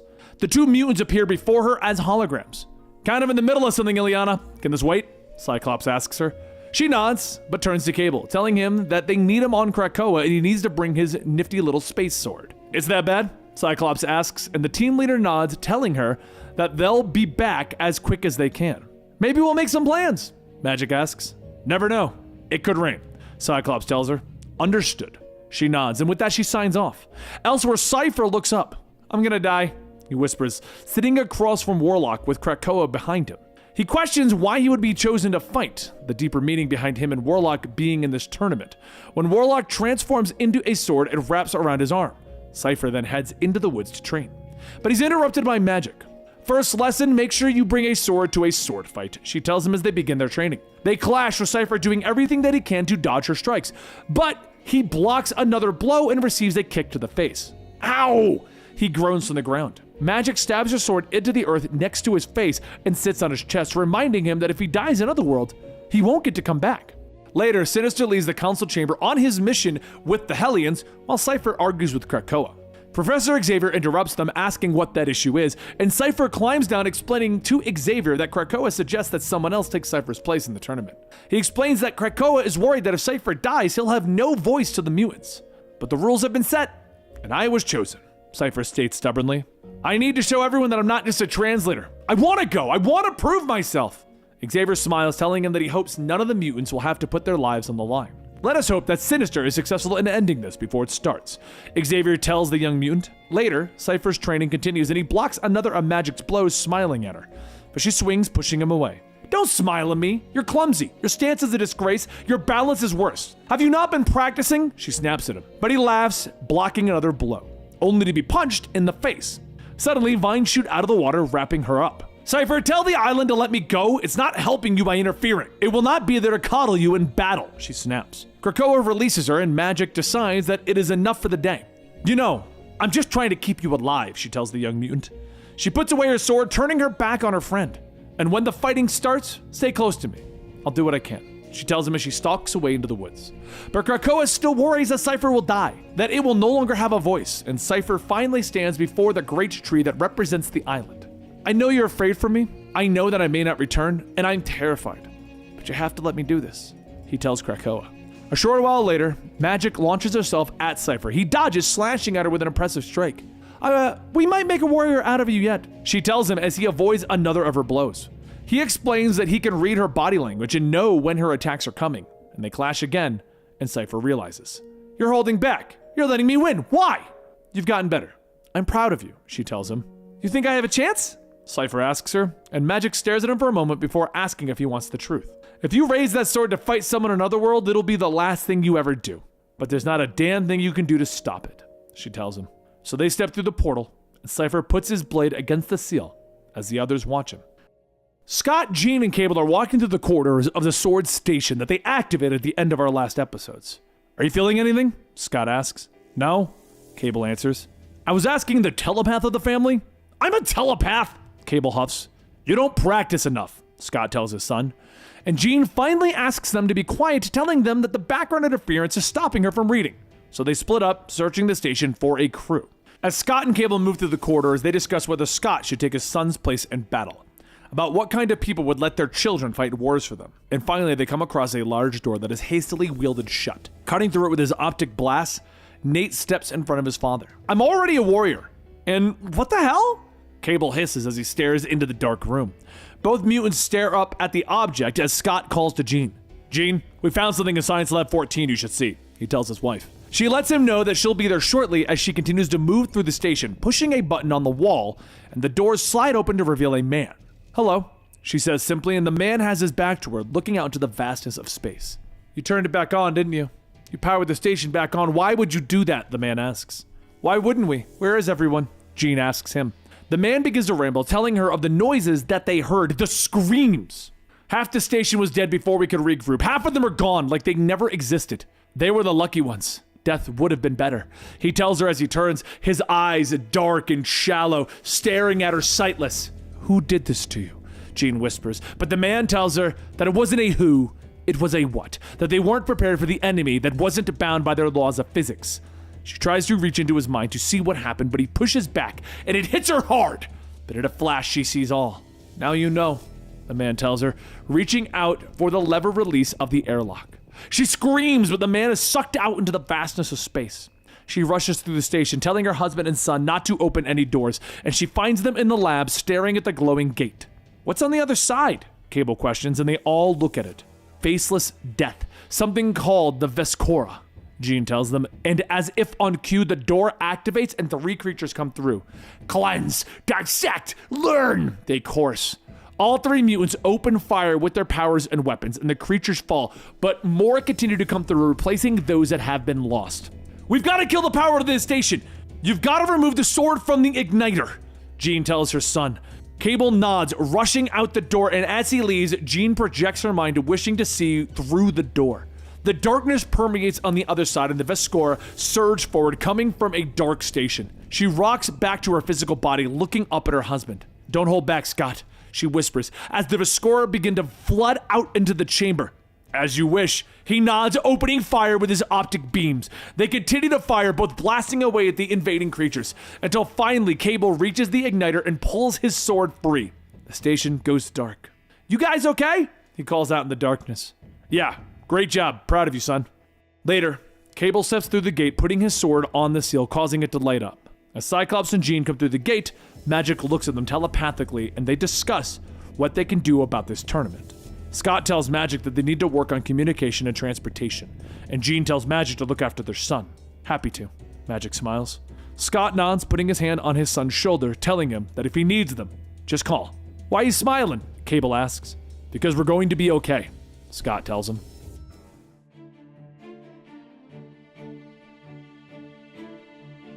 What remains of the quiet council waits, grumbling at Mr. Sinister's lateness, when finally he leans the door. "Sorry I'm late. You were right to send me over there. Now I can tell you what an absolute shit show it is," he tells them. Sinister explains that the mutants of Arakis have been at war for 1,000 years. Kate stands. "If our people are in danger, let's go back over there and get them back," she shouts, but Sinister shakes his head. "You're not listening. Nobody that went over there swinging a sword above their head is coming back." He turns to the others, telling them they should blow up the gate and prepare for an invasion. Krakoa rumbles behind Xavier. "Harming the gate is currently not an option," the professor states, and Sinister turns to leave, telling the council that holding the gate could cost them everything. Back in Otherworld, the mutants stand ready. Up first is Cable and Bay to the death. "Begin!" Saturnine shouts, and Bay does not hesitate, attacking immediately with her sword. Cable barely gets his blade up before she's beating him back. She screams in rage, bringing her sword down again, and he blocks it, but the force of the blow knocks him to the ground. Energy crackles from the blade throw, throwing Bay back with a scream of pain. Cable moves quickly, prepared to make the killing blow, but he hesitates. Bay is his friend's new wife. It is in that moment of hesitation that allows Bay to knock Cable's feet out from underneath him. He falls into the mud and she's on top of him, pushing his face deep into the muck. He tries to raise his sword, but she grabs his arm, squeezing it until the bones snap. And as she stands ready to deliver the killing blow, Cypher runs over to her. "Stop! The kid's beat!" he begs of his new wife. Saturnine looks at them both. "I declared that this fight was to the death. However, some deaths are in spirit. You may stay your blade," she says to the group. Arakis 18, Krakoa 5. After his arm is wrapped, Cable walks away in defeat, reaching out mentally to his mother and his father. It's tough, but his parents can hear him. They feel his pain. He hangs his head, apologizing for losing. That Krakoa is going to lose the tournament, and a tear falls from his eye. You guys need to prepare for war. They're going to invade, Cable thinks to his parents. And at that time, Saturnine puts her hand on Cable's shoulder. I tolerated the spying for long enough, she says, snapping her fingers, and the connection between the family is severed. Back over on Krakoa, Scott shouts for his son, falling to his knees, telling his wife that they can't lose him. And Jean tells him, let's go fix this. On Otherworld, Saturnine prepares for the next match. Gorgon versus the White Sword. You will face me after you make it through my swords, all 100 of them, the White Sword tells Gorgon. The first warrior comes, but Gorgon cuts through him with one blow. 2 and 3 come together, but he slides through them with his blades. They continue to press on, more and more grouped together each time. Gorgon uses his power, but one of the warriors takes his eyes. Send them all! White Sword shouts as he claps. Gorgon stands breathing heavy. Come and die! He bellows as he prepares his blades. The others watch as the warriors continue to fight on. By my count, Gorgon has slain 13 of the White Sword's champions, giving Krakoa a narrow lead of 19 to 18, she tells the group. It is War who then turns to the White Sword, ordering him to finish it. The warrior steps forward, seeing Gorgon covered in blood, swaying from exhaustion, but his sword is still ready. It is over, and when it is done, I will restore you and you will serve me, the White Sword tells Gorgon as he stands before him, but Gorgon shakes his head, readying his own blade. Never! I walk my own path, he gasps. I could impose my will, the White Sword says as he raises his hand. Not over me. So be it. The White Sword snarls as he stabs Gorgon through the chest. The mutant falls as the White Sword turns away from him. That is how a mutant dies, children. Apocalypse rumbles to the group. Saturn-9 stands before them. The contest is tied, and she holds up the final cards, but Genesis steps forward. There is no need for theatrics, witch. We know what is to come next. Apocalypse finishes the statement as he readies his blade. The husband and wife step forward towards each other with their weapons. It's a duel fated millennia ago. X-Men number 15. Back over on Krakoa, Jean and Scott are preparing to make their argument. They step before the Quiet Council. On Otherworld, Saturnine sits upon her throne, Shogo curled around her. Genesis and Apocalypse stand in the arena, the final battle between husband and wife to decide the contest of champions. If I am to die, and die at your hands, is it really to be like this, with your face hidden from me behind a mask? Apocalypse questions his wife. Though the mask speaks, Genesis pulls it from her face, telling Apocalypse that she wanted to spare him the shame of remembering who is fit and who is weak. Shall we dance? She asks with a smile, and the two lash out at each other, energy erupting from their swords as the blades all meet. On Krakoa, Jean and Scott fill the council in on what they heard from Cable before the connection was severed. It is Magneto that questions going to get their son during the contest. I am going to go get him, Scott simply states. They explain that Krakoa is losing the contest and that there's nothing that they can do to stop the invasion. Magneto steps forward asking Scott if he even has a plan. I'd like to take a strike team on a smash and grab to get our people back. We get our people out and then we close the gates for good, he tells the group. To save our people, then close the gates and save our nation. Does that cover it? Magneto asks, and the others discuss the plan, but it is Exodus who questions what happens if Scott fails. Look at me. I'm the mutant who has yet to fail this council. Do you think I'm going to start now? Scott asks, and they continue to discuss it until Scott finally explains that there's no talking him out of it. And Jean raises her hand, stating that she is going as well, and Nightcrawler arrives raising his hand. With all this talk of swords, I was offended I wasn't invited in the first place, he says with a smile, and Kate nods, raising her own hand. And Shaw points out that they can't lose that many council members.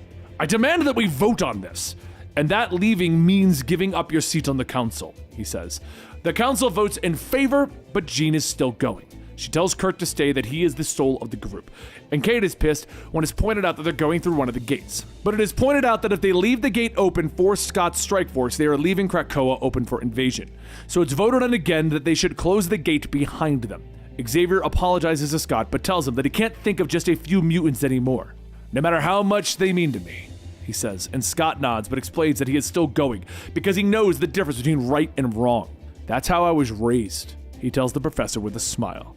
On the other world, Genesis and Apocalypse are continuing the final battle. She twists, slashing him across the chest, drawing first blood. While back on Krakoa, Magneto asks Scott, "What will you do?" The X-Men are heroes. We'll save those who need saving, no matter the cost, Scott tells him. He takes Jean's hand and the two walk out of the chamber. Good boy, Eric whispers. Next to him, Xavier smiles. Meanwhile, over on Otherworld, Genesis steps back, raising her blade. You are wounded and weak, my love. I give you one last kiss. Then I will hear your surrender and welcome you back to your rightful place at my side. She says that she prepares to strike again. She swings the weapon and Apocalypse blocks her blow, but his sword shatters. Genesis looks at him, demanding that he yields. I will not yield. Not to fear, not to doubt, not to love. He snarls, dodging another blow, twisting and snatching Genesis' sword from her hand. He whirls again, slashing her through the stomach. On the ground, she demands that he finish it, but Apocalypse refuses, dropping the blade on the ground with a clatter. I don't want this, he whispers, but Saturnine shakes her head, explaining that things must be settled. So Genesis struggles to her feet, putting the mask back on, energy crackling around her as the dark voice speaks. Settled. Nothing is settled, witch. I am not dead and I have not yielded. Nothing is settled. Excalibur 15. The servants run through the halls of the Starlight Citadel, looking out the windows. The demons of Arakko have arrived. Outside, the mutants of Krakoa have met the enemy in the battlefield. Amidst the battle, Apocalypse stands ready as Genesis steps forward. Her voice is dark, controlled by the power of the mask. She raises her blade, prepared to strike, but lightning cracks from the sky, striking Genesis, bringing a scream of pain. Wolverine and Captain Avalon are there, trying to pull Apocalypse away. She summoned reinforcements. We have to move now. Brian shouts, but Apocalypse shrugs them off, refusing. It is Storm who finally gets through to him.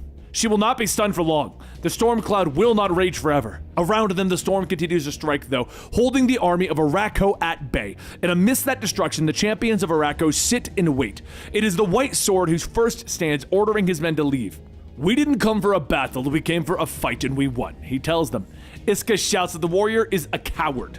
But finally, she stands. We are down to half a dozen.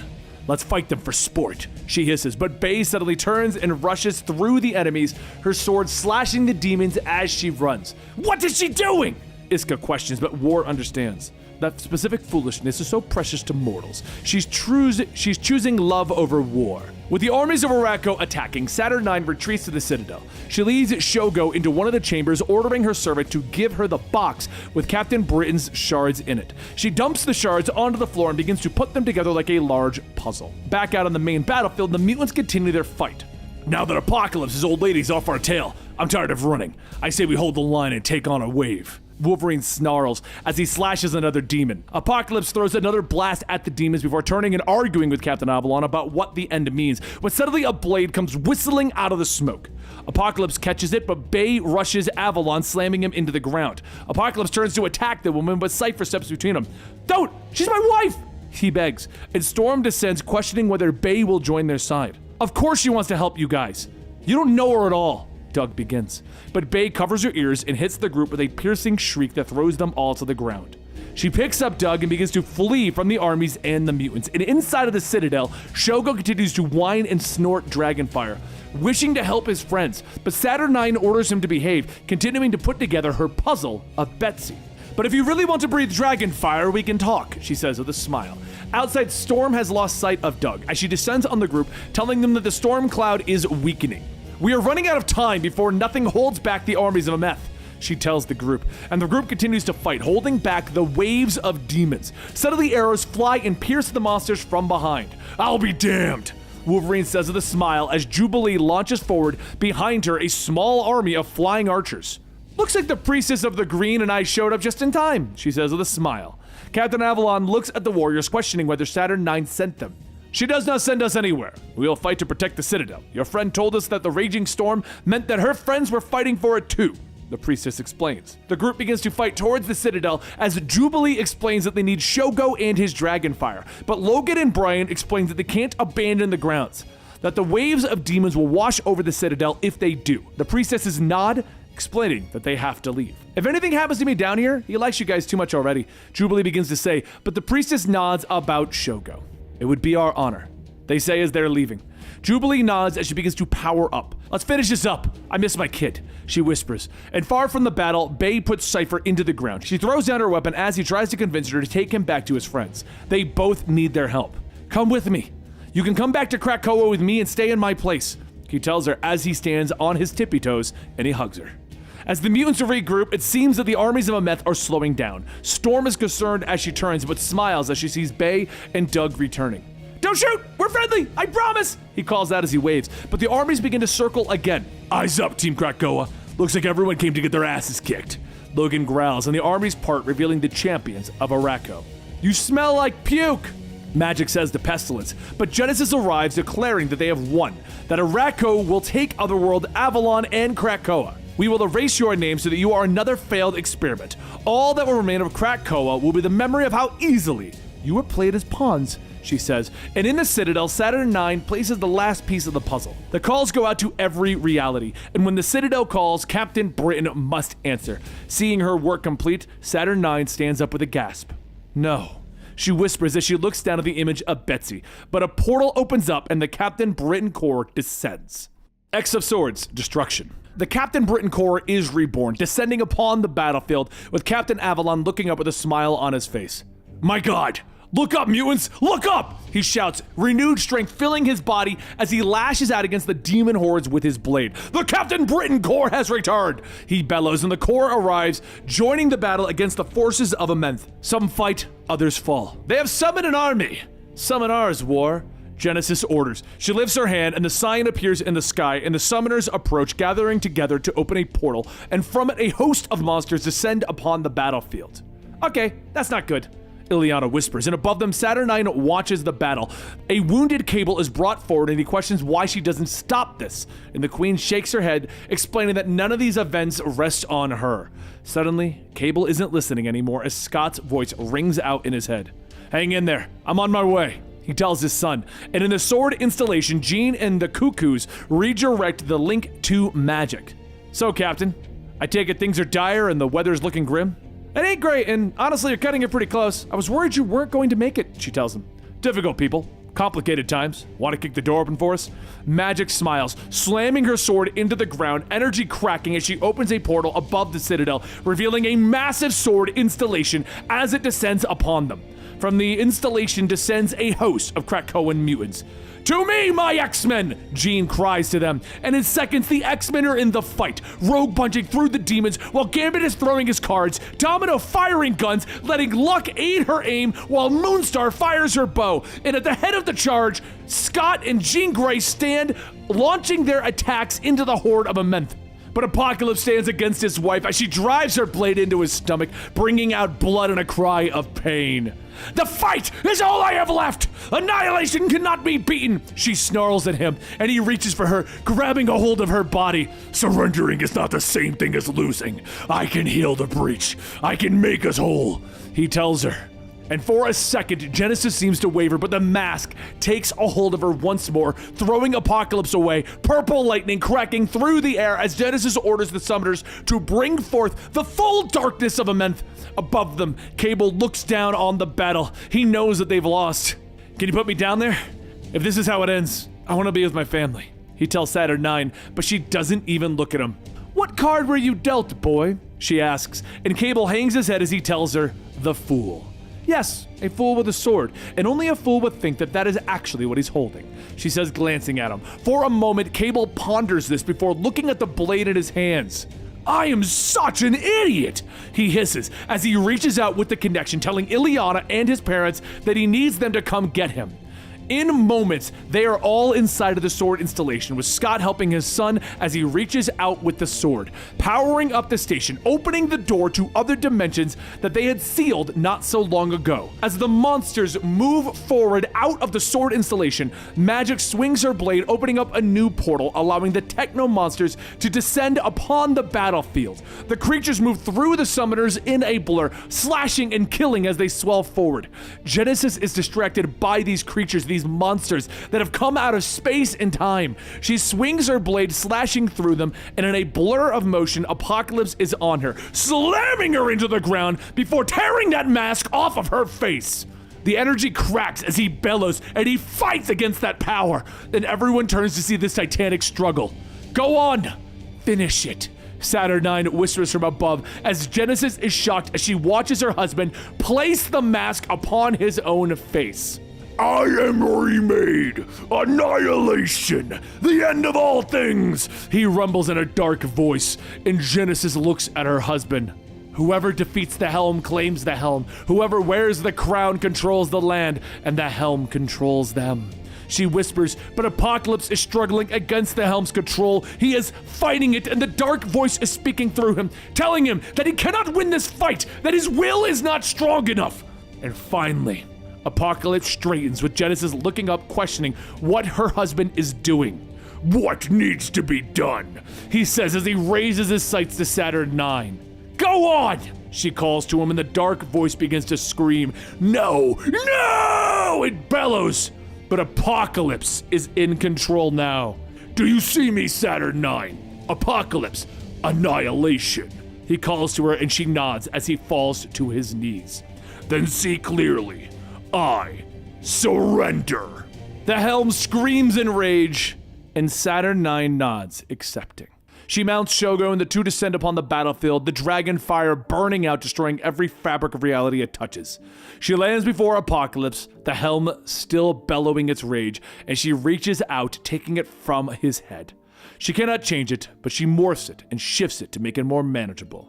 It will still be corrupting, but now it won't have dominion over its wielder, she says. She shifts the helm into a scepter and turns to the gathered armies, the contest now over. Otherworld is triumphant, Krakoa survives, and Araco yields. But she looks at those gathered. Saturn IX declares that one mutant from each side must leave their land to stay with the enemy. I demand a show of good faith, she tells them, and she turns to Genesis, asking what mutant she chooses to stand with Araco. Can I choose you, my love? Genesis asks Apocalypse as she takes his hand, and he nods. But he warns her that he is not the same mutant that she left all those years ago. Saturn IX nods, turning and asking who speaks for Krakoa. Scott steps forward, but Apocalypse stays with him. In this, I speak for Krakoa. I choose the mutant island of Araco, he states. Saturn IX raises an eyebrow, reminding Apocalypse about the mutants who live on that island, and he nods, drawing a smile from Saturn IX. That wasn't in the cards. Well done, Apocalypse, she says, and with a crack of energy, she orders everyone to leave.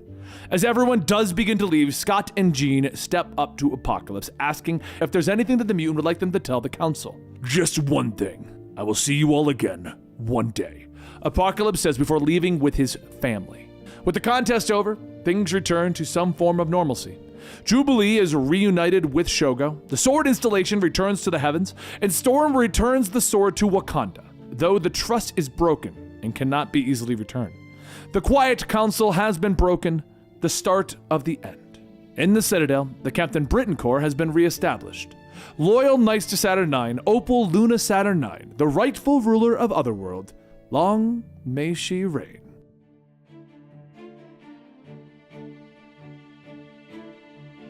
As Cyclops and his children, Cable and Rachel, stand on a cliff, staring at the Araco Point, Cable asks, "So how is this supposed to work? I would be lying if I thought anything I was about to tell you would make sense. But I'll do my best." The Araco Point is a small, dormant piece of Araco that joined with Krakoa. The two halves of it are a single island, Okara. Right now, Krakoa is pushing the Araco Point away from itself, disengaging the smaller island because that's where the Eternal Gate is located, which, by inverting the gate, is supposedly how we'll be able to get the whole of Araco here.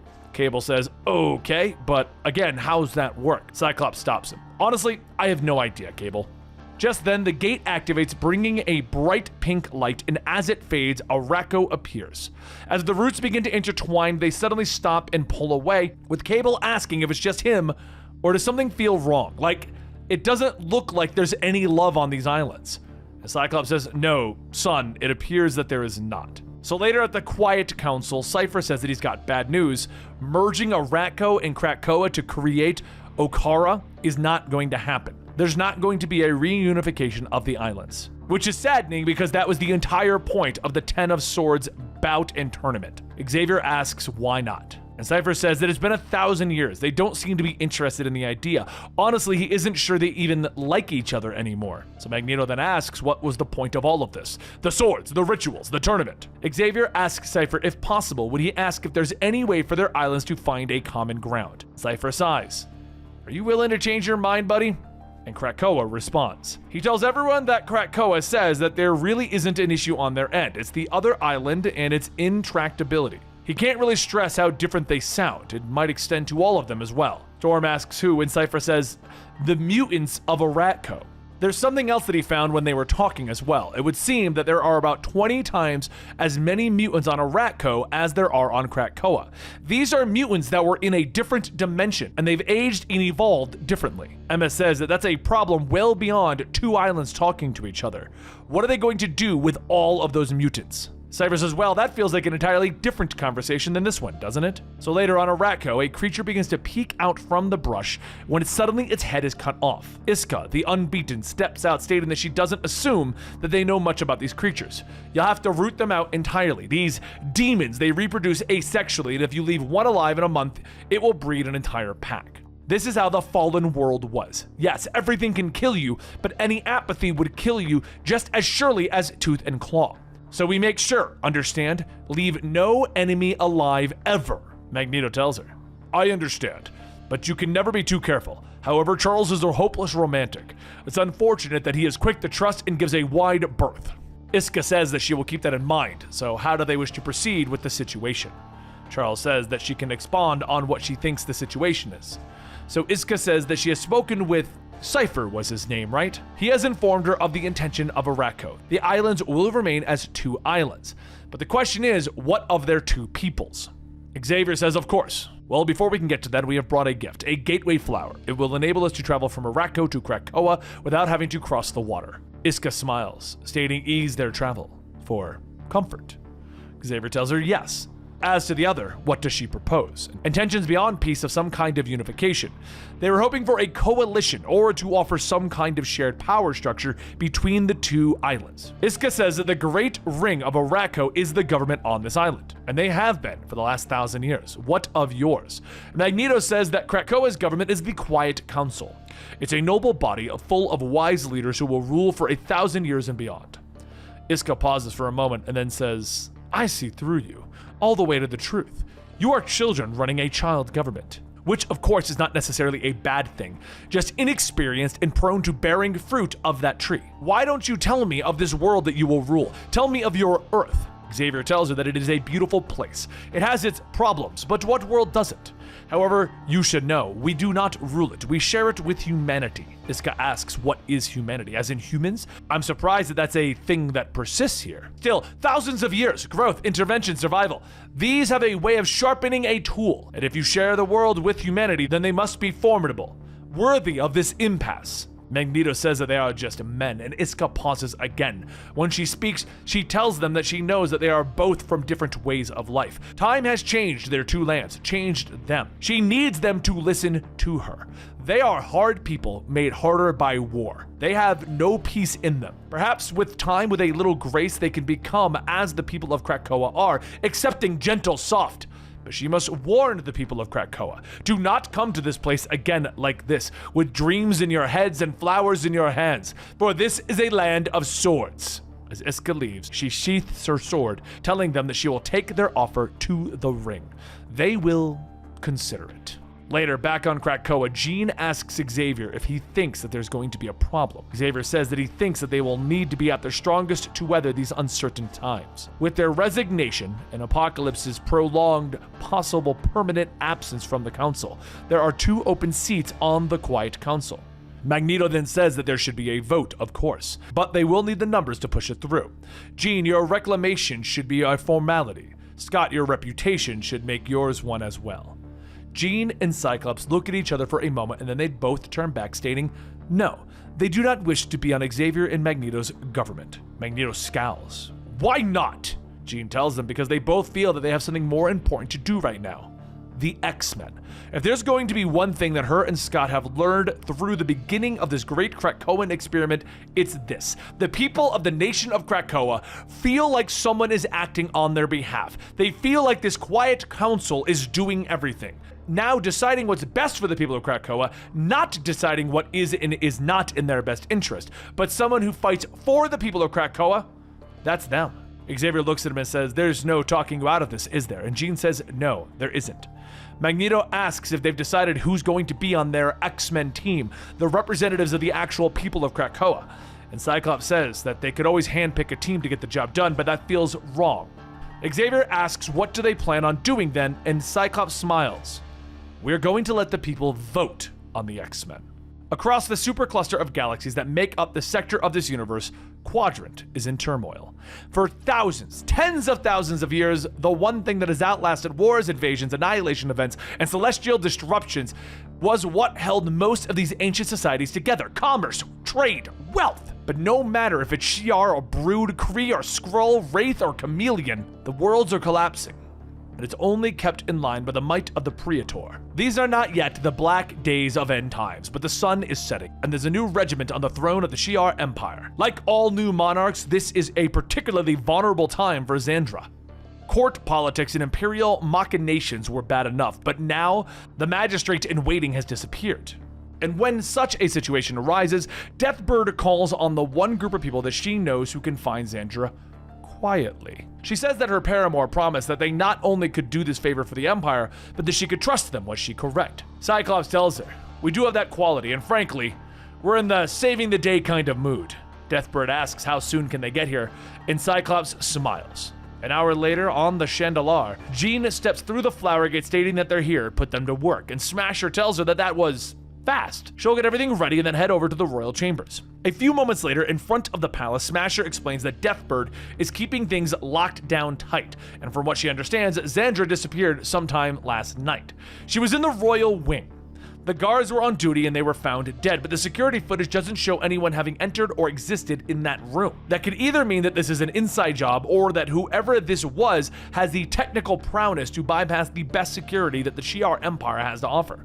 Storm asks what of the staff, and Smasher goes on stating normally they're vetted heavily, but really in desperate times anything is possible. Once the team is before the staff, Deathbird says that this is everyone who was on call the night of the abduction. Oracle says that she probed them all telepathically, both as a group and individually, and she found nothing. So she isn't sure why they're wasting. Jean stops her. "We want to be thorough and leave no stone unturned in the hunt for an imperial princess." She begins to project herself, navigating through the staff's minds.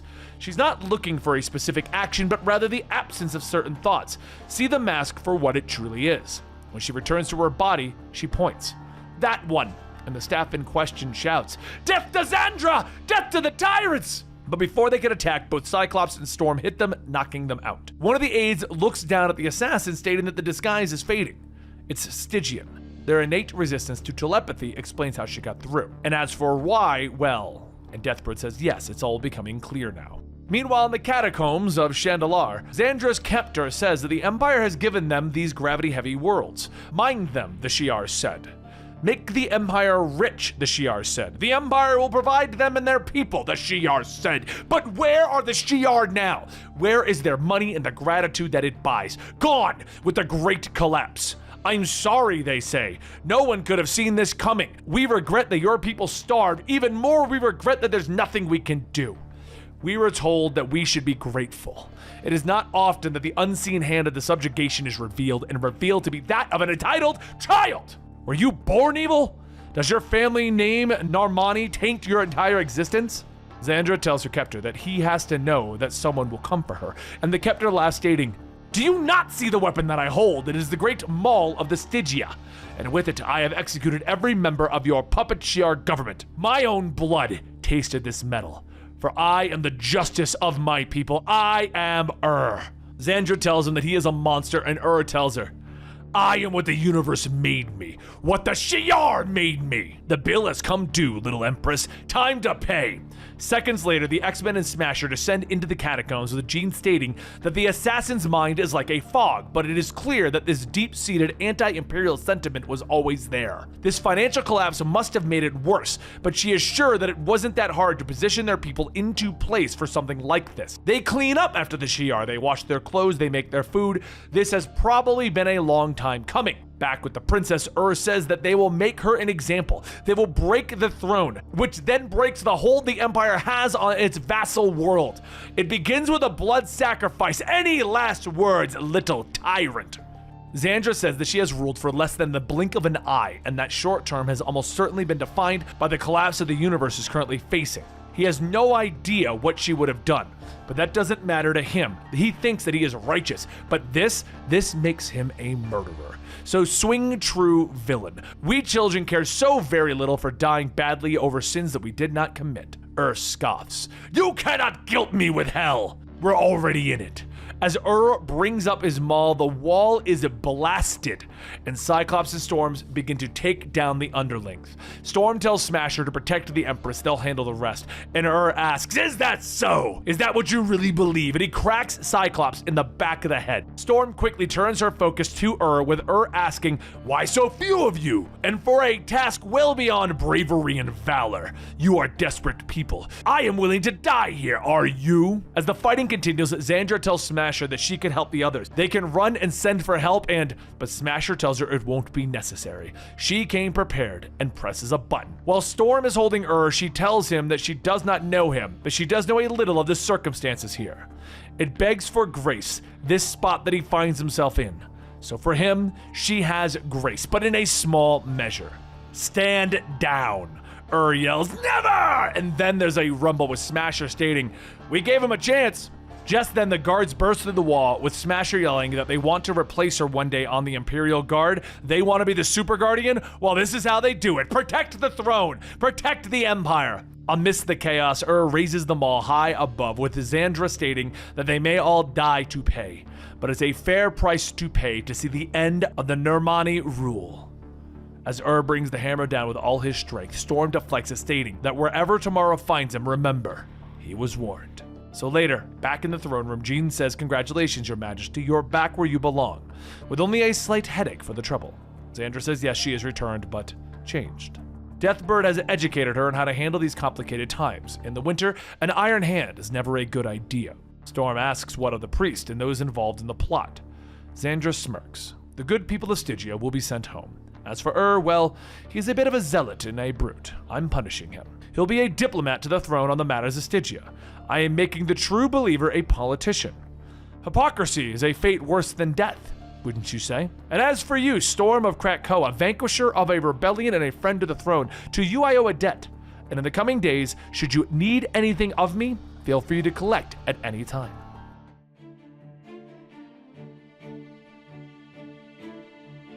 In South America, there is the Vault.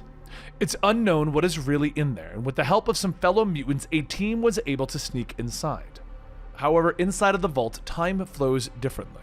It waves and wanes in temporal tides. The team to get inside would consist of Sync, Darwin, and X-23. Their objective was to ascertain the threat level and potential weakness of the vault, and the full capabilities of what lies within and those of the children. These mutants have the ability to heal, live forever, and if they were to finally die in the vault, due to the mutants' new technology, they would be reborn with those memories. They could report back to the X-Men. So as the team enters, they see a massive city before them. Sync asks how many people could fit in here, 1 million, maybe more. Darwin tells them that it could certainly hold that, but it's pretty unlikely. One of the main reasons that they have entered is because they don't know enough about the mutants of the vault. It's been theorized that for whatever the reason, the children of the vault have engaged in strict population control. And after scanning the area, it would seem that that is true. The city is pretty sparsely populated. Sync borrows Darwin's abilities and looks for himself, telling him that he's right. Maybe they can do this and not be seen. Just get home in time for dinner. X-23 tells them that that isn't going to happen if they don't keep it down. Sync looks at her, asking himself, how would he feel about that? And X-23 looks back at him, taking out her claws, asking, what are you looking at? Sync just smiles, telling himself that he feels pretty good. Soon the team moves out, and with any luck, they'll be out in a few days, week tops. However, as the three descend into the vault, in the center of it is the dome, and the dome is watching. It begins to process one of the next children, uploading their memories and objects, informing her and the others that the vault will remain closed. Current child level is 2.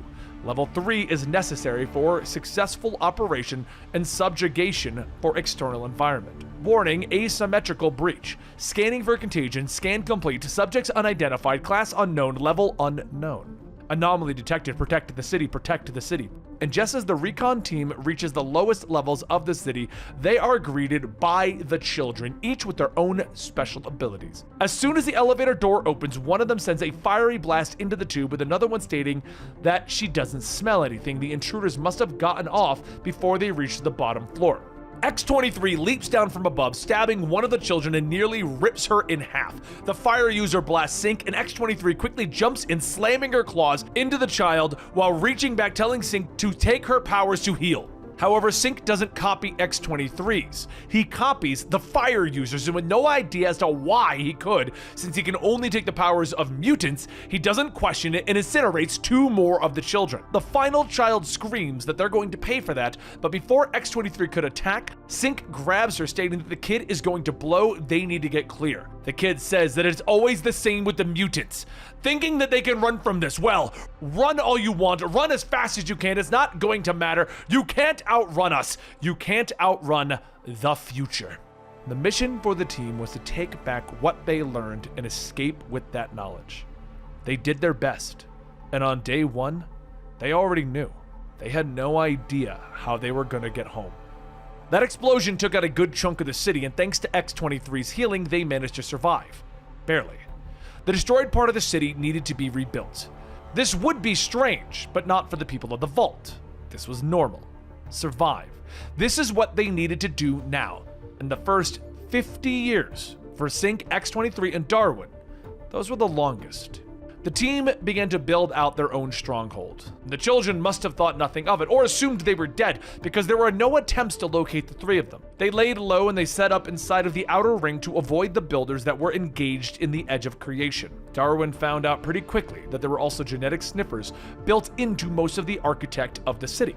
His body adapted to shed a field of the child gene replica to mask their comings and goings. Later on, they learned to either recognize or avoid them, or disable or fool them. The city would pulse and breathe as it underwent the ebb and flow of the evolutionary leaps. The team would time their reconnaissance missions for when the city slept and the children grew. 2 months of dormancy for every 2 of growth. During their season night, the team haunted the dreams of those sleeping children. By the end of the 6th of those cycles, they gained a surface understanding of the Vault, city mapping of the power nodes, hatching chambers, and the brain of the city itself. It was just enough time for fear to have disappeared, and their thin layer of knowledge to hide an ocean of ignorance. The child Madre exists inverted from the rest of the children. While they sleep, she works, and while they live and grow, she rests. On their first pass through the creche, where, like their mutant Arbor Magna, the bodies of the reborn children classes wait for rebirth and upgrade. The team would then avoid confrontation for their first attempt inside, but on their second visit to the rebirth pods, their luck ran out. They made a mistake, and mistakes have consequences. Their mistake wasn't getting caught, it was their plan of how to deal with this happening. They had established a safe house of sorts as close to the inner ring of the Vault as possible. They prepared an exit strategy which included leaving behind evidence of their second death inside. Their error was believing that if they were caught and gave the children a win, it would be enough, and that their defeat would satisfy the children, that they would treasure the trophy. They didn't understand that these people don't celebrate victory. They take their trophy and use it for other means, primarily beating you to death with it. When they had taken their game of little discoveries and survival as far as they could, they decided to change the rules, seize fire from the source, acclimate real knowledge. The child Diamante was a living repository of the Vault's history. His power was memory. He knew the city and everything that the city knew. Years ago, the X-Men had an encounter with the children of the Vault. These were the first generation of children. And from their defeat at the hands of mutantdom, Earth's first post-humans learned that they had to evolve, and the second generation of children was produced and let loose on the world. These children were captured, dissected, and repurposed by the Orcis as potential weapons at the creation of their nation-state. One of them, Seraphina, escaped, and when the city learned of their fate, it was decided that yet another evolutionary leap was needed. This was the third and final generation of the children before they were released from the Vault to claim the Earth as their own, and with this they learned what they needed. It was time for the recon team to return home. But X-23, Darwin, and Sync could not return home. Even after 100 years with this knowledge, they could not find a way through the Vault shield trapping them inside. In their temporal prison, They only had one option: continue to study, continue to learn, until they found a way to escape and make their way home. And eventually, at the apex of a dormant cycle, they gambled and infiltrated the heart of the vault, the city itself. They gambled, and they lost. The children had laid out the perfect trap, and they had waited patiently for decades for them to walk right into it. In retrospect, it was obvious they went after Darwin. X-23 and Sync were an afterthought, though X-23 was captured as well. Sync spent decades no longer alone in his thoughts. Survival and observation could only fill so many hours or weeks or years. Living at the whim of post-humanity's stirred memories, looming death, inevitable death, demanding an audience with the ghosts of his childhood, Sync waited and collected and built.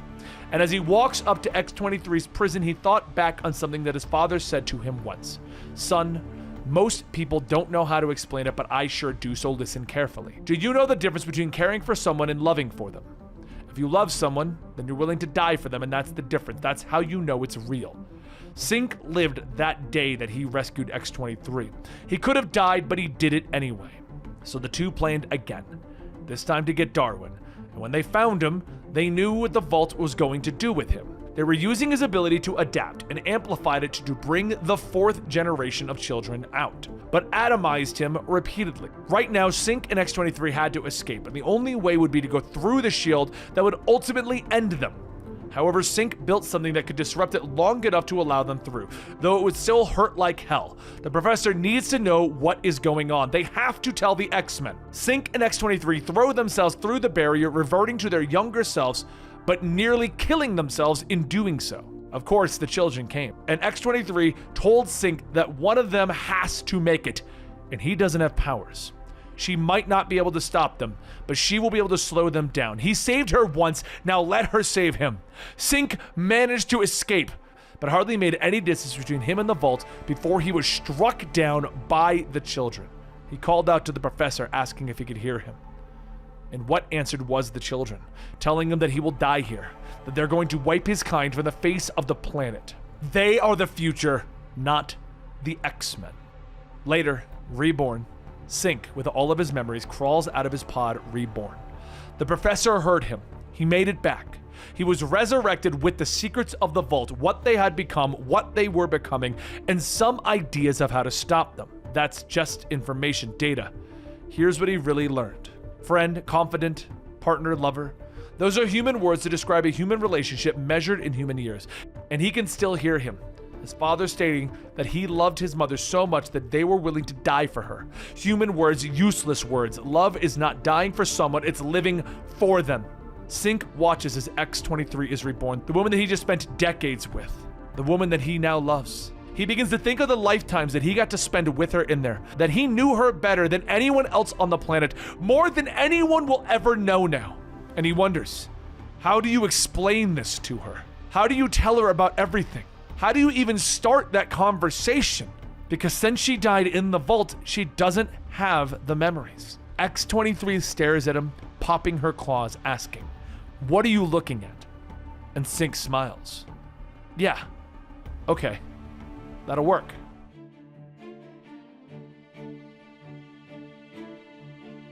As Mystique looks around at Forge's lab, Forge tells her that the problem is that she tells a creative person like him that they need something that'll leave an impression. That could be taken in a number of ways.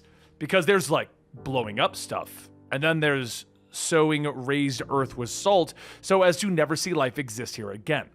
So exactly how much of an impression are you trying to make, Mystique? She looks at one of the many weapons on the walls, telling him that she has annihilation on her mind, and looking at all the things here, she has come to the right place. But that does bring about a particular question. How does one sleep at night surrounded by all of this? Forge pauses for a moment and tells her that he sleeps just fine. Take a stick, for instance. You can craft it and shape it into something, or you could use it to beat someone to death. It's a simplistic argument, a human argument, but that's how he sees it. The combustible engine, computer processors, atomic energy, genetic engineering, look at all of the glorious things that humankind has made.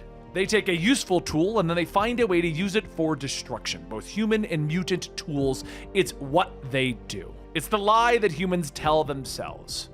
We started with such good intentions. Now, he won't lie. When he makes something, he makes it with a single function and purpose, be it a tool or a weapon, which brings them back to the stick.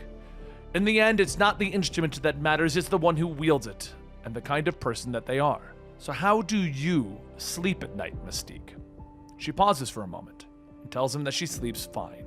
So later at the House of M, Mystique presents the weapon that Forge made, stating that he called it a microscopic singularity generator. Apparently, when it goes off, it'll release a miniature black hole that will exist for a fractional amount of time before collapsing in on itself. It will eat the Orcis Forge, but it won't be big enough to reach Sentinel City or their systems on the orbital platforms. Anything larger, they'd risk the sun. Magneto looks at her. Of course. Because if there's one thing that this seems to be an exercise in, it's restraint. Mystique tells him that this isn't some kind of selective surgery, it's cancer. Cut it out at the root. Treating it in some other way does no one any good. Leave no doubt. That's what you want here, isn't it? Charles looks at her. It's possible that up to this point, we've overmanaged the job. So you're the one executing it. Perhaps we should leave the details of the mission to you. In the end, the only thing that matters is preventing Nimrod from coming online. Mystique scoffs. So the slaughter starts, and you want your hands clean. Such leadership here at Krakoa. Magneto says that this isn't servitude. They made a deal. Anytime she wishes to end it, she can simply let them know that she is not the right tool for the job. Charles adds, you are among other monsters, some who do not lie to themselves about what they are. Mystique suits up. When I return successful, you'll have Irene moved to the front of the resurrection queue, right? Magneto tells her of course, and Charles says, we made a deal. Only your failure prevents its completion. So later at the Orcis Forge, Dr. Gregor gathers her scientists around, stating that this is it. The crystal that she holds is something wonderful. It's human life, her husband's in fact. Before he died saving this station, Aramus was a subject of a very special experiment. The idea behind it was that using holographic memories grown in crystalline shells, she could properly restore the essence, the extrapolation of the saved data back into a human body. The container would have to be the same material, self-healing and replicating to keep up with the violent rebirth of a man, but alive and returned from the abyss. So they are gathered here today to witness the resurrection of Aramis. If successful, the greatest achievement of her life, a scientific marvel, and yet her only concern is love. As Gregor places the crystal inside of the Nimrod body, everyone watches as it comes to life and asks, Ella, I feel so strange. Gregor says that she knows, and he must be so very confused. It's a partitioned memory node for when he is ready. He can access it and know all that has happened slowly. This is not. Just then Aramis accesses all of the events and screams. As he calms down, he tells her, I died. I died, you wept, the world changed, and you brought me back. Gregor says yes, he is back, but not in flesh and blood, in a form where they can never hurt him again. Aramis begins to access all of Nimrod's features, stating that the capabilities and the things that he is able to do, they are incredible. Duplications, energy absorption, weapons systems, tactical databases. He is more than he was, but he cannot give her a child. Gregor says that it doesn't matter. What matters is that he is back, and that'll do until the end of days. As Aramis hugs Gregor, he stops for a moment, and then he points that that's a mutant. All of the scientists turn to the one that Aramis pointed to, and Mystique in disguise yells, crap. As she changes back, she says, congratulations on all of your success here. It's quite an achievement. I'll make sure that you're fully credited when I carve it into your tombstones. Mystique activates Forge's bomb and throws it, and Aramis replicates himself to send one body after Mystique while tending to the bomb. Gregor says that she knows a bomb when she sees one, and Aramis says yes. But this is more. Hard shell, atomic decay, anti-proton, singularity. Gregor then asks if this is meant to destroy the entire station, and Aramis tells her, yes. You built this body with an internal translocator. It used the mass of this machine as a counter lever. Matter displacement. I can regrow, rebuild. Any mass lost by the host machine can be replaced, but the infant data has been partitioned equally.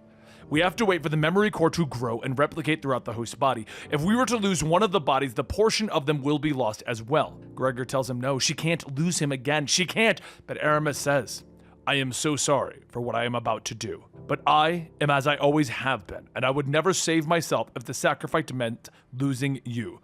Duplicate. The duplicate walks Gregor away, stating, think of it this way, my love. You brought me back so that I could save you one more time. And so I will. As Aramus uses his host body to teleport himself in a singularity bomb out, it explodes, disappearing within seconds. The duplicate tells her, "It is done. The station is secure." Gregor looks up. Are you in there, my love?" And the duplicate looks at her. "We are so sorry for what we are about to tell you." Up ahead, Mystique runs towards the flower gate, but before she can pass through, Nimrod grabs her, telling her that she should take a good look.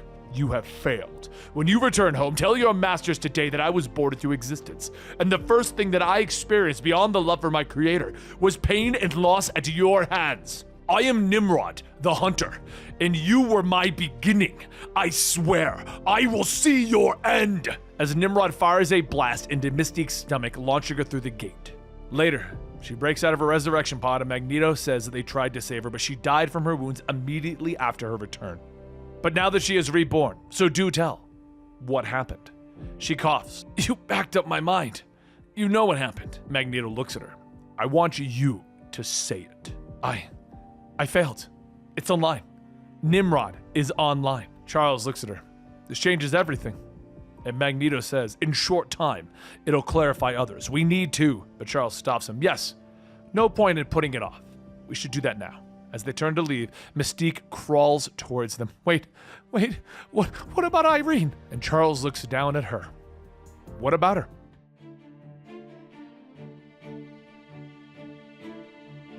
As the guests gather around for the reception of the first ever Krakoan Hellfire Gala, Namor sits on the balcony staring off into the ocean. After finishing his glass of wine and getting another, he looks to see Charles and Magneto, and he tells them both congratulations on the party. It seems well attended. If this were the event and these were the attendees, one might desire. Charles tells him thank you. "You are, of course, our North Star of all of our invited guests." Magneto tells him, "Yes, and you grace us with your presence. We are honored and humbled, Namor." Namor takes another drink, and after a short pause, he asks, "How is the Empire building?" Charles laughs. "That depends entirely on forming new alliances to dissuade new adversaries that have swooped in to fill the vacuum of vanquished old enemies. To that end, have we reached the inevitable time when you'll throw your lot in with ours?" Magneto tells him, "That's a question of influence. Changes are coming to the Quiet Council. We can offer you a seat." Namor looks at them. "Offer.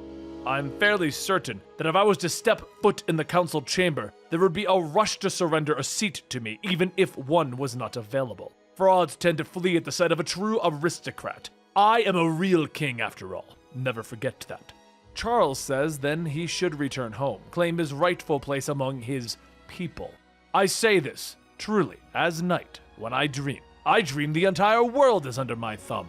I am seated on the throne of thrones, and the people, human, mutant, and all living beings under the sun, they cry out and cheer with love and affection for the blind to finally see me as I really am, which I can assure you is not me being on a council with those who pretend to be my peers."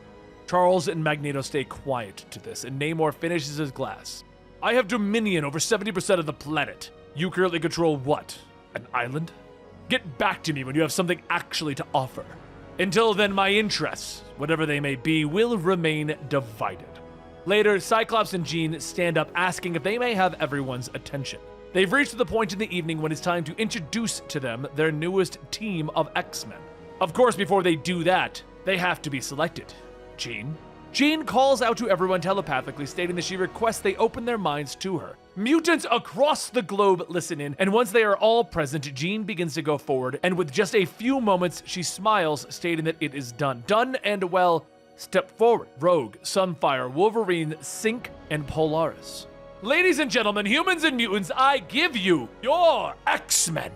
The rest of the party for the evening goes off without a hitch, everyone celebrating and having fun as the new team of X-Men is formed. For the night's end, Emma Frost tells everyone that it is an interesting thing, an ending. Yes, it is often simply a matter of perspective. What seems to be an ending for you might be a beginning for someone else. Or more appropriately, what seems to be an ending of an occasion, let's call it a party or a gala, might be the start of a new proceeding altogether. A second event unto itself. Expansion. If I were to put a word to it, I would connect all of your minds, all of you, human and mutant. And what I want to offer is a unique view of the show. You can refuse, of course, but fair warning. This is one of those where were you when moments, and it would be a shame if being close-minded made you miss it. Everyone begins to open up their minds to Emma, and she tells them that that's it. Take a deep breath and a soft exhale. Fireworks at the evening's end, which is not the end at all, but the beginning of a new age.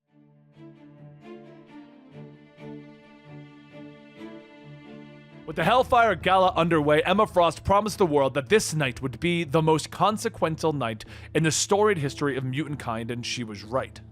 There were fireworks, but not the typical kind that one might expect. It would take power, immense power, and precision. For the mutants were not just showing the world their feats, they were in fact creating life. On Mars, they cracked open the surface, creating a molten iron core and then sealed it. They let it stir, they let it build. This plan begun 4 days prior when Magneto came to Iska with his idea. It would take a few days to gather the resources that he needed, and the mutants to help. But his plan would be one that would allow the mutants to prosper. Once the pieces were in place, only then did Iska offer her assistance. Lactuca the Knower, Soborner of the Depths, and Zelo, the first defender of this broken land. They will help him in his quest, but now as the warriors of Arakko are known for. With Mars sustaining its new heated core, Lactuca would offer his blood. He'll mark this land with his body, and from his unique chemistry, he would create oceans. Now with water and land, Storm marries them with the winds that will nourish this mutant garden world. Xylo unravels himself, passing through the very soil, creating the life that the universe took millennia to create, only in a matter of mere hours. And with that, the helmets can be lifted, and there is now life on Mars. Mutant life. Finally, with the help of Jean Grey, Soborner uses his powers, now amplified, to pull all of Arakko and its mutants, land and all, to the now livable planet. For the second time in as many weeks, Arakko is uprooted. Krakoa and its lush greenery remain rooted on the third planet in the solar system, while Arakko's red flora finds purchase on the fourth planet in the system. The external gate is aimed exactly on target, slingshotting the island millions of miles into space. Arakkai fought bravely for every inch of land that they've ever held, and now perhaps their constant warring was at an end. Arakko exhales. It is another day of conquest for this living land, but for the first time, it is a bloodless victory. At dawn, Hellas Basin was one of the largest impact craters in the solar system. Lake Hellas was transformed into a place meant to challenge the Arakkai, casting them into a new role, that of host. The Lake Hellas diplomatic ring is where the Sol system hopes to end wars before they can begin. Diplomats will receive full protections of their station while they work on Lake Hellas, but travel beyond its borders and they will be subject to Arakkai law. Thousands of years have fallen away since the two lands were one, and in that time, millions of mutant lives have lived, loved, fought, and died in lands near and far. The only question uttered when the dead piled high was why. Perhaps it was so that this dawn could come. Arakko defeated its enemies, and now it faces its greatest threat: peacetime. They will not face their struggle alone, as the two islands have become one in the sea of stars. No war will be made in this valley. It is a sacred place to remember the ones that did not reach this promised land. But there is still more work to be done, and that is why the Monarch is here. Jean tells him that she has an idea, an infectious idea, one that will seed itself deep in one's mind, and because he cannot help but create, to warp and change reality, it is an idea that she thinks that he will give birth to. As Jean and Quentin touch the Monarch's mind, he sees their vision and says, "Oh." The Monarch grabs his stomach as it swells, and Quentin asks, "What is happening?" And Jean says, "Wait, oh god, he took me literally." A few moments later, Monarch gives birth to a space station. Jean holds the large station with her mind and tosses it into the sky, telling Magneto to catch. Magneto does, telling them back on the surface to breathe easy. Sword Station 2 is in orbit and ready to defend Arakko. Jean kneels down, telling Monarch that she hopes that was fun for him. She is pinching off the pain receptors while Elixir patches him back up. Monarch laughs, telling her that she really knows how to show a fella a good time.